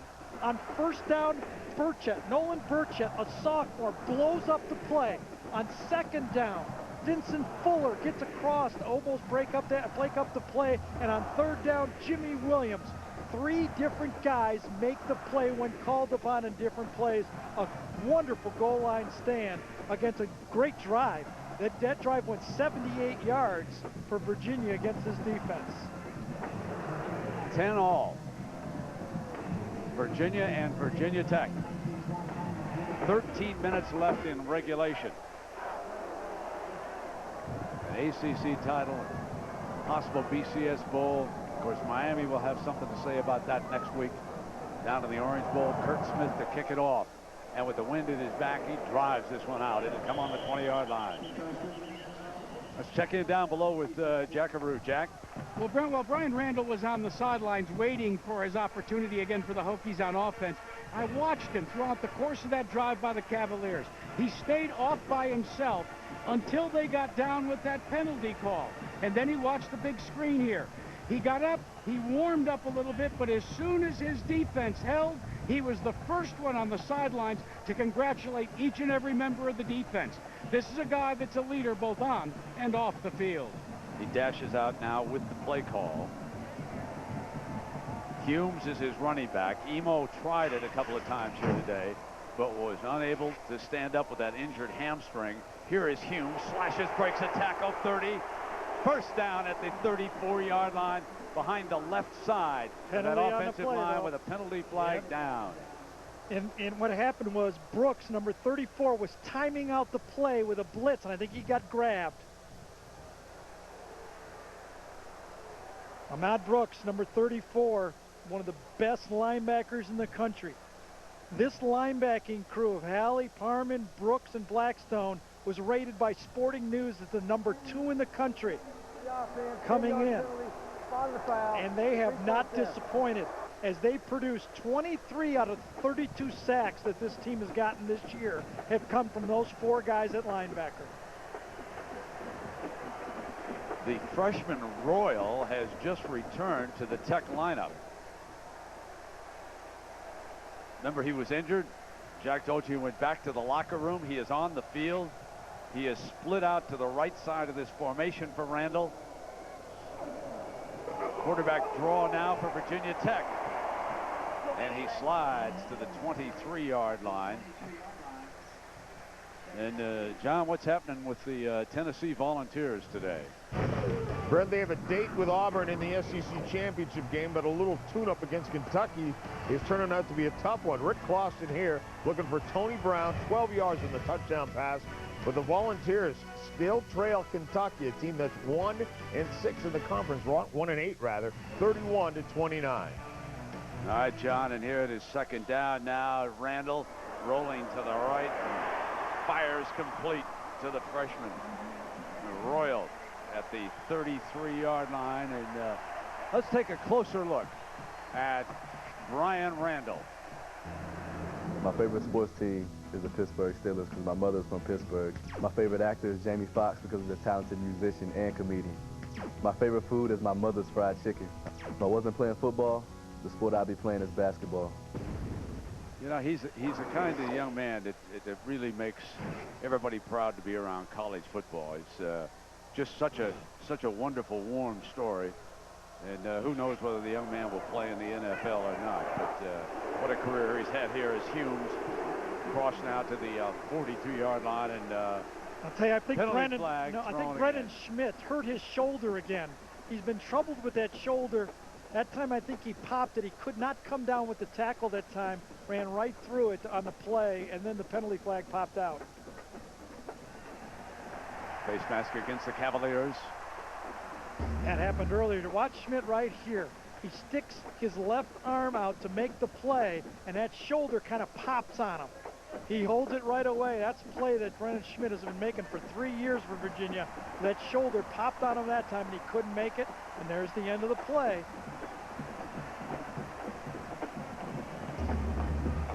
That brings the football into Cavalier territory all the way down to the 43-yard line. So Beamer's Hokies on the move here with a tie game in the fourth quarter. Another silly penalty by Virginia Tech. They've had 2 of them in this game. Excuse me, against Virginia.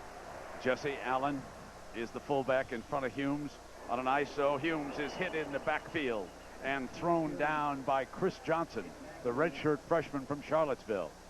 Well, Chris Johnson is playing because Chris Canty, their All-American defensive end, has been lost this season with a dislocated knee.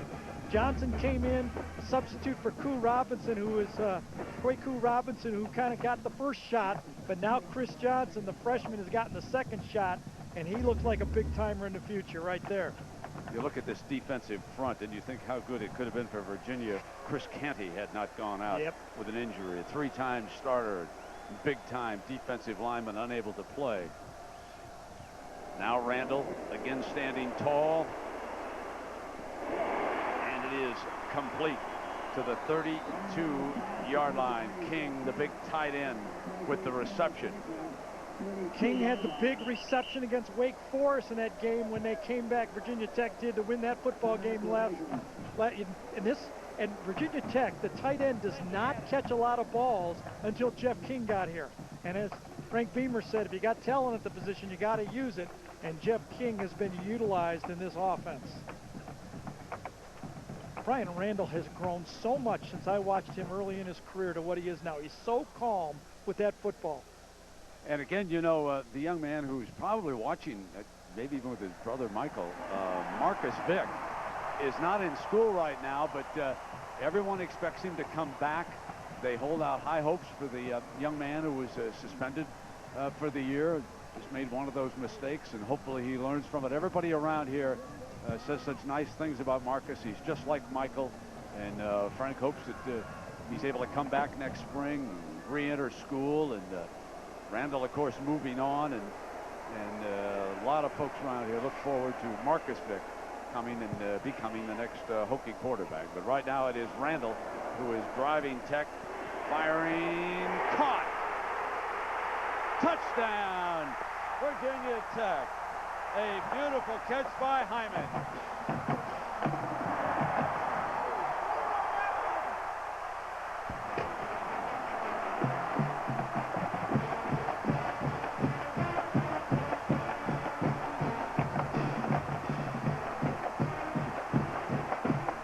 What a way to close out your career, your last game in Blacksburg. A 32-yard pass play and the second touchdown catch of the afternoon by Hyman. Just a freshman. You know what? The coverage was tipped off on that play. Brian Randall knew it was bump and run coverage to the outside. He knew he had a blitz. He took a quick drop. He threw it off his back step, underthrown. And Franklin, with the ball in the air, does not react to it. Hyman makes the stop. He leaps for it and makes the play. Virginia's turn is coming up.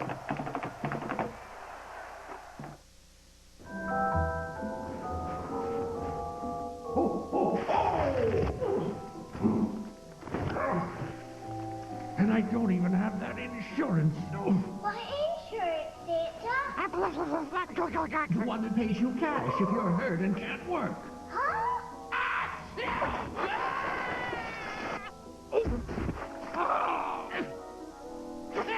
Aflac. Ask about it at work. Can you just send out the coin? It's not your job. It's not your accent. It's not your clothes. It's not your lipstick. It's not your shoes. It's not your hair. It's your watch that tells most about who you are. The Couture Collection by Seiko. The heart of a sports watch, the soul of a fashion watch. Women's diamond. Men's chronograph. It's your watch. It's all inside. JCPenney. Save one for me. The moonlight in your eyes. Okay, we've got illegal use of the brain on Tom, passing out beer with less taste than Miller Lite. Replacing with great tasting, less filling Miller Lite, half the carbs of Bud Light. We've also got intentional acoustic romanticism on Gary. Girls not buying it, tent invitation declined. Wait, what? Play beer.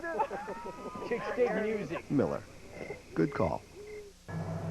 Despite genetic similarities, siblings often harbor tension between each other. This can result in provocation against the older counterpart.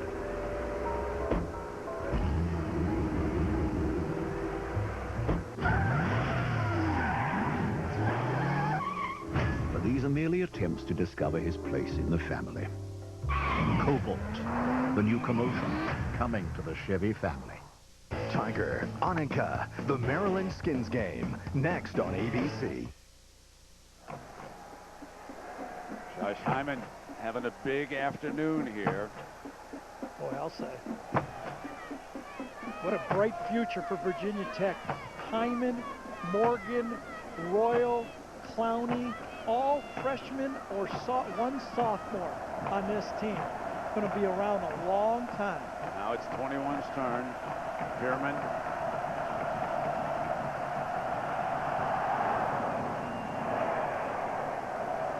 Here he comes. Right return. And close to the 30-yard line. Gary, take us back. This is a senior quarterback. Here's the linebacker right here, Brooks. Here's the safety.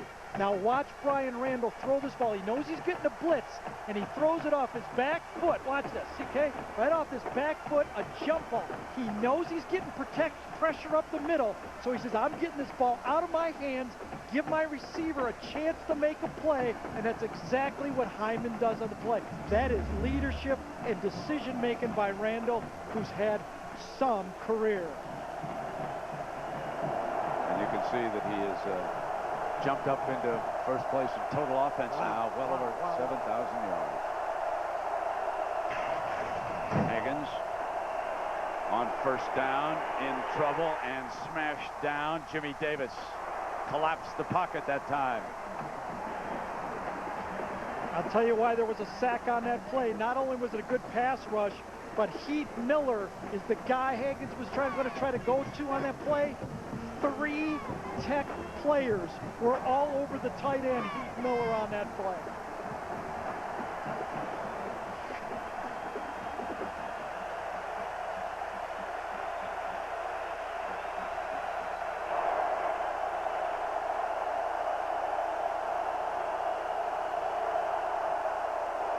Hagens on a short drop. He'll take off. And he is down at the 28-yard line, back around the original line of scrimmage. Burchett there.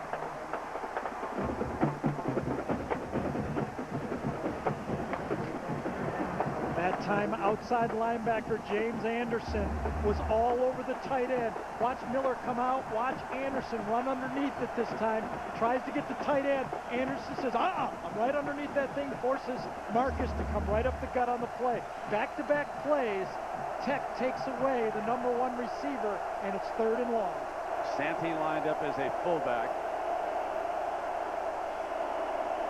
Hagens has got Santee, but is well short of the first down. They lined him up in the fullback area, Absolutely. and you've got to get to the first down marker with the throw, don't you, in that situation? They just covered people downfield, Brett. There was nothing Marcus could do to the play.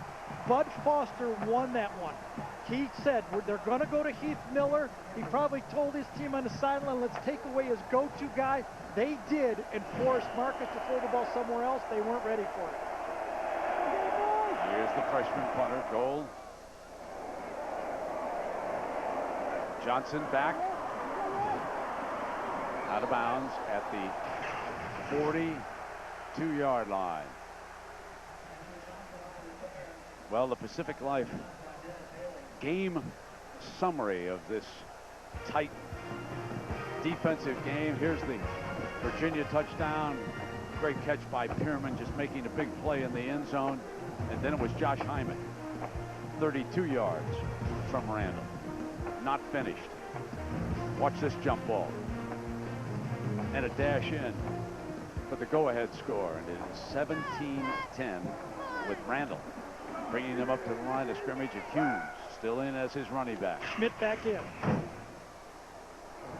Humes cuts to the 49-yard line.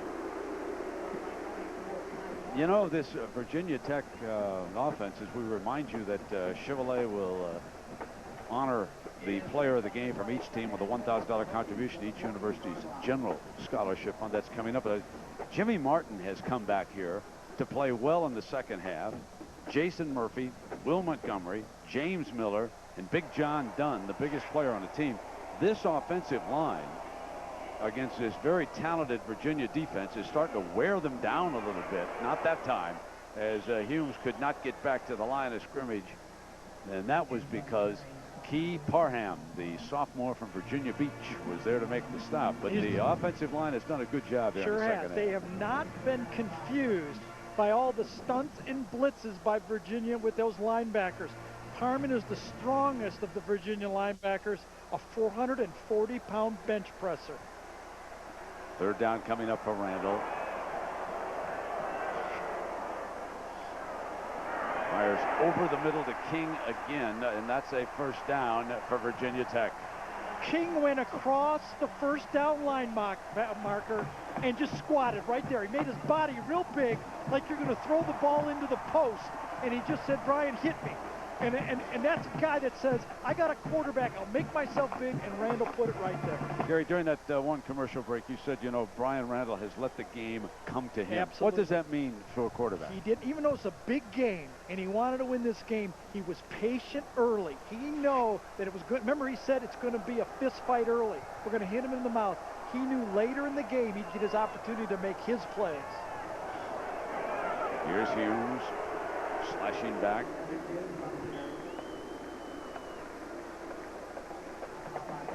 Let's talk about Randall. You talk about this guy, what he's been through. This is what he has. He's mobile. He's going to throw the ball from all different spots. And he's a great leader, 4-year starter. And you know what? Playmaker. That guy just makes plays like he's making plays, and he has done it today. 15 for 21. It has not made a mental mistake. Randy told me that 75% of the plays, he has an option to check at the line of scrimmage. Wide open is Royal, the freshman. Out of bounds at the 33-yard line for another Virginia Tech first down, and they're bringing that clock down, Gary, all the way down to 5:17 left here with a 7-point lead. This Frank Beamer's coaching staff is outstanding. They really are. They're dedicated. They've been together a long time. They know the type of players they want to recruit. There's a system here. They go out and get guys and plug them in. And that's why. You got some game breakers here, though, now with Royal and Hyman and Morgan.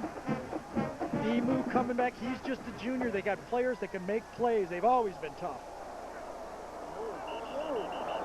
Play stop just prior to the snap. There was a whistle down there. Look at big 79 there. I mean, is John Dunn huge or what? 6'7", 330 pounds.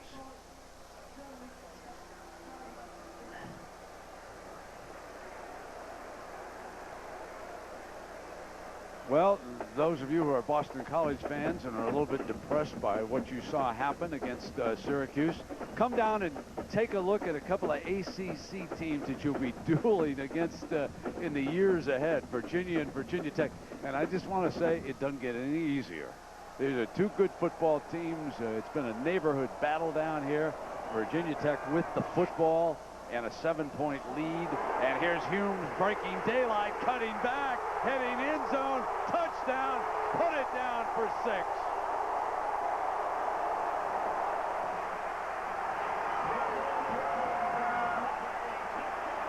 That is the coup de Commonwealth.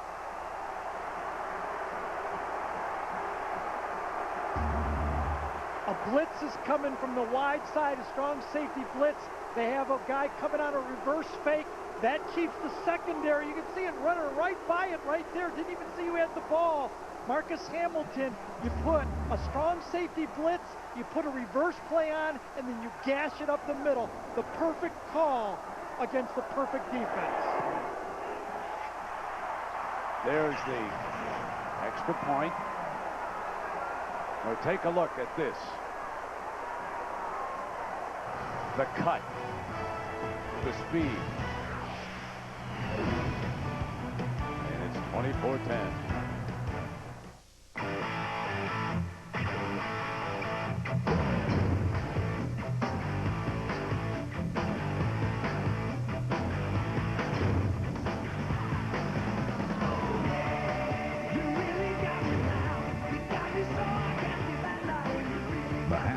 Silverado has better resale value than Ford or Dodge.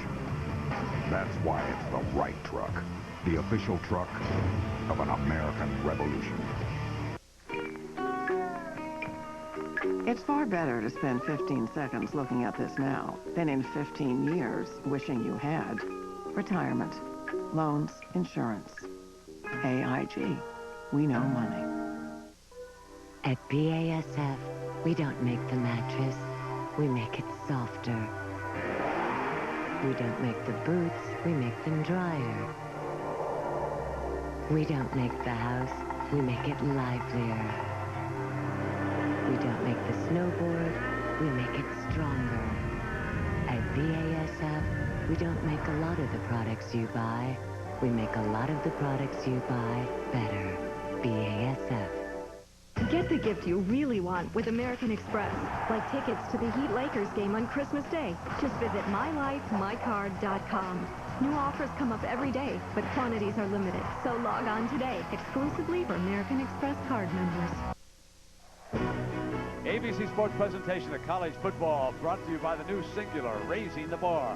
The new Chevrolets, 10 new cars and trucks in 20 months, an American Revolution, and Aflac. Ask about it at work. Work cut out here for the Cavaliers, who find themselves with 5 minutes and 8 seconds to work with. But they need points and quickly. Yeah, it'll have to be no huddle, shotgun. They're going to have to go at this rather quickly. They need 2 scores, obviously. We had Larry Coker, the Miami coach, on earlier, and he told everybody how tough it is to come in here to Blacksburg. The Canes were dominated by Virginia Tech up here a year ago. It is never a walk in the park. Virginia Tech was offside on the kickoff. Yeah. To the 16 is Michael Johnson. And Gary, let's show everybody the mad move of this game. Brent, it does not get any better than this. Watch Will Montgomery, the center on the last touchdown play. He blocks one guy, Hoffman. He rolls and gets Brooks, the All-American, and springs his running back for the touchdown. A center, 2 blocks on one play, and Will Montgomery gets our mad move of the game. Wow. Was that a play? Wow. That is effort all the way. That's as good a play by a center as we've seen all year. And he just didn't block nobody's here. He blocked Hoffman, one of the best nose tackles we've seen, and Brooks, an All-American linebacker. You know what you just said to Humes? Wait till you see this. Yeah, Wait till you see the tape. Wait till we go over and review that. Oh, man, that is... look at it. He's explaining the play right now. Oh, is that great, huh? Big old guys down there in the trenches, man, they're enjoying it. I'll tell you, the line play on both sides, we've had such good plays today. Well, we knew that this game would be decided in the trenches, and neither team is backed up. You got to give it to those guys up front. I think the difference in the game has been the senior quarterback. I really do. Brian Randall, you know, I mean, you got to give it to a guy. He's been through all of the time. He was benched on national television for Marcus Vick. Now, that's a name. You're up there competing against Michael Vick's brother. The whole Virginia Tech nation is ready for Marcus Vick to take his job, and he stood in there and took it and had a great career. Never complained. Never complained. Never let on. Obviously, it hurt. You know, his mother and father were so supportive. He read all those internet things about how Marcus Vick was going to be the next guy, and he stood in there and took it, and that's why this team loves him, and I think why the Virginia Tech nation loves this guy too. And you know, he gives to the community. He goes and he talks to youngsters around town. It's just very, very remarkable. And reward, Brian, for having this great game, we get to do you on national television against Miami. Yeah, that's right. And of course, Gary said the penalty, the offside, so they're going to have them kick again, as he told you. That's why they're lined up here and ready to go. Let's see if Hagans can answer this thing.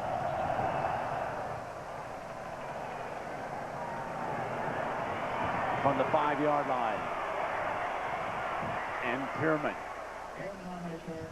And John, what's the situation now with Iowa State and Missouri in that big one?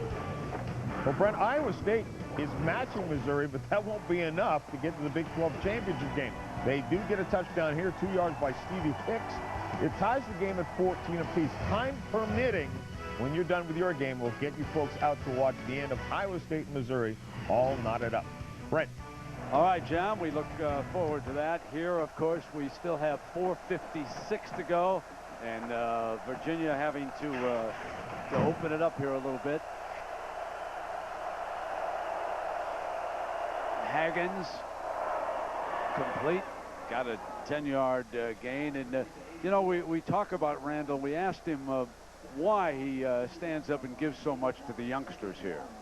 There were some people that I looked up to, and, you know, they were always athletes. And for them to always take time out and to come out and speak or to share their time to come out and speak to a kid like me, I always thought that was a great thing to do. So I always told myself if I got the opportunity to be in that position to bless somebody else, then I would definitely do so. There's a lesson that all athletes should learn from the youngsters who so look up to them. Hagans fires high and incomplete that time as we check in with Jack. Maybe the reason that was high was because of this man, Darryl Tapp, who was rushing the quarterback about a month ago, a guy that was always with him. His brother Charles was dispatched to Iraq.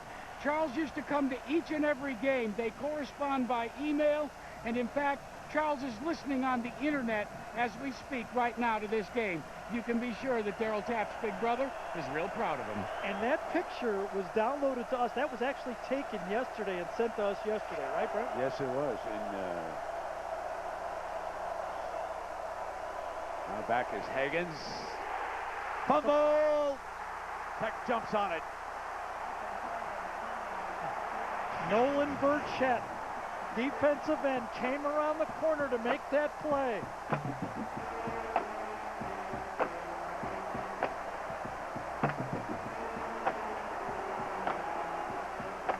No one's going to give up yet, are they? They never do at the bottom of those piles because it's the last man with the ball that wins it. Is that tap? Tap. Oh, man. What a play. What a play just on cue. Burchett and Tap, the bookends. Oh, his brother in Iraq. Got to be proud of this moment.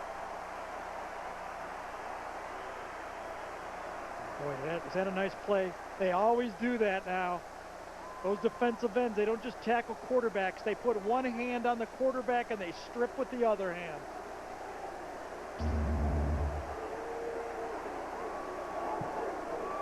First down and 10. There's Humes stopped and kept on going, wasn't stopped. Made it to the 32. Well, we talk about Tap, and we asked him what kind of message would he send to Charles in Iraq. Hey, Charles, just want to let you know everything's going good here at Virginia Tech, and I'm sure things are going good at home and in Iraq where you are. Just going to go out there and continue to do the best that I can in school and my social life, and most importantly, football right now. And he is a fine player, the possessor of the lunch pail here. And it was all yes, sir, no, sir yesterday, wasn't it, when we talked to him? Sure was. Kind of threw me off when he did it to me, but when he's doing it to you, I was okay with it. Inside of 4 down. Oh, look at Brooks. Brooks over the top. That Came was a flying through the air like a Superman. Like Arrington. Or Butkus did that. Remember that time against Snead Butkus. up in Dyke Stadium? Watch he went this. right over the top. He's been timing it all day, and look at this. Oh, day late, dollar short, though, maybe in this football game, Yes, but that is the type of ability he has. Butkus. So Virginia Tech, 3 minutes and 15 seconds away from eliminating Virginia from title contention in the ACC. The coaches can enjoy it for a few hours here tonight, and then they've got to start preparing for the mighty Hurricanes, and hope you'll be with us next Saturday down in the Orange Bowl as he steps out of bounds with a first down, Randall. And we'll be on the air at 1 Eastern from the Orange Bowl.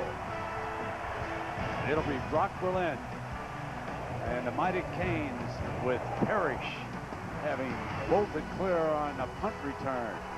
And you'll see Randall on the road for Virginia Tech, seeing what the Hokies can do down there. And won't that be a dandy football game?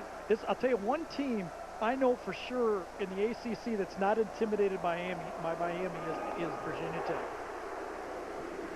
And Miami certainly remembers what happened to them last year up here, and they'll be ready for the Hokies. And of course, time permitting, the Thrifty Car Rental post-game report. John, Craig, and Aaron, stay tuned for highlights and analysis from today's matchups. And John has told you he's going to keep you all up to date on the Iowa State Missouri showdown. This team, Virginia Tech, remember they slid a little bit last year, was picked 6th in the preseason ACC polls, and they're going to play for the championship down in Miami. Well, that is a team that rededicated themselves in the offseason. Frank Beamer, you got to give this guy credit for this turnaround job he's done. Coach Foster changed the alignment of the defense, Gary. They have played very well here today, keeping the clock running, crossing the yellow line, picking up another one, Cedric Humes. And of course, he broke his leg in the first scrimmage of the spring. Full recovery. Yeah, if you were to ask the Virginia Tech people who they thought was going to be the running back, I think everybody would have said Humes is going to be the breakout guy and take over from Kevin Jones from a year ago. And Humes, you can see the ability this guy has. He's 230 pounds, 6'1". He blocks, he runs. He's a very, very impressive back. Emo, one guy gets hurt, another guy picks up the lunch pail. Down to 140 away from the win. Humes working on the clock. Picks up another 8 yards.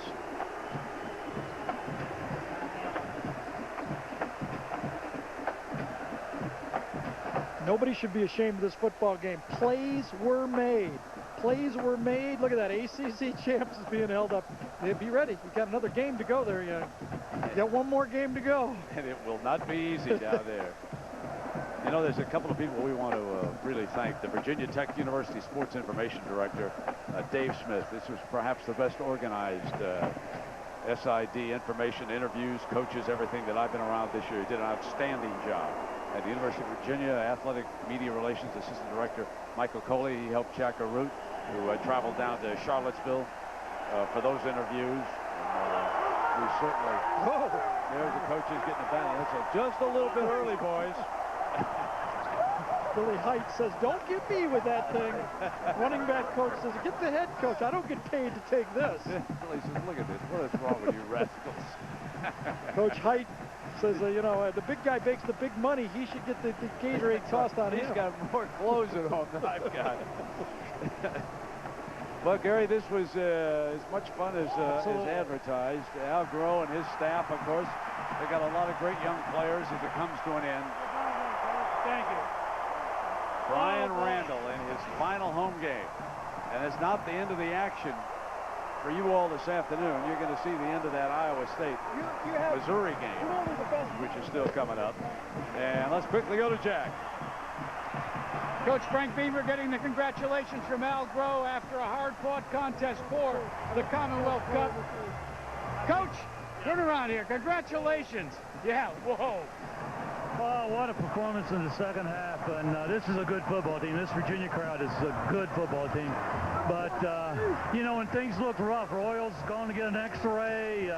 You know, we drop a punt, they score. All of a sudden, the real Virginia Tech came out, and I'm proud of these guys. You said at halftime, you challenged your team. You said you thought you knew what they were. Now do you? Yeah, I know now. The way we played from the time they scored till the end of the game, it was just some great effort and a lot of heart. And now it's off to Miami. Yeah. Well, we played down there, and they're a great football team. But we're going to enjoy this one right now. Congratulations, Coach. Well, our Chevrolet players of the game, and certainly no surprise here. Alvin Pierman of Virginia. He battled away all day. But Brian Randall, the quarterback of Virginia Tech, 16 of 22 for 200 yards, 2 touchdowns, and no interceptions in his final home game. Folks, we were scoreless at the half, and in the second half, 34 points were put up by these two teams. And now Randall and the Hokies, they will get ready for Miami next Saturday. Once again, it's a 24-10 final. Virginia Tech wins it. ABC Sports is online at ESPN.com. Search ABC Sports.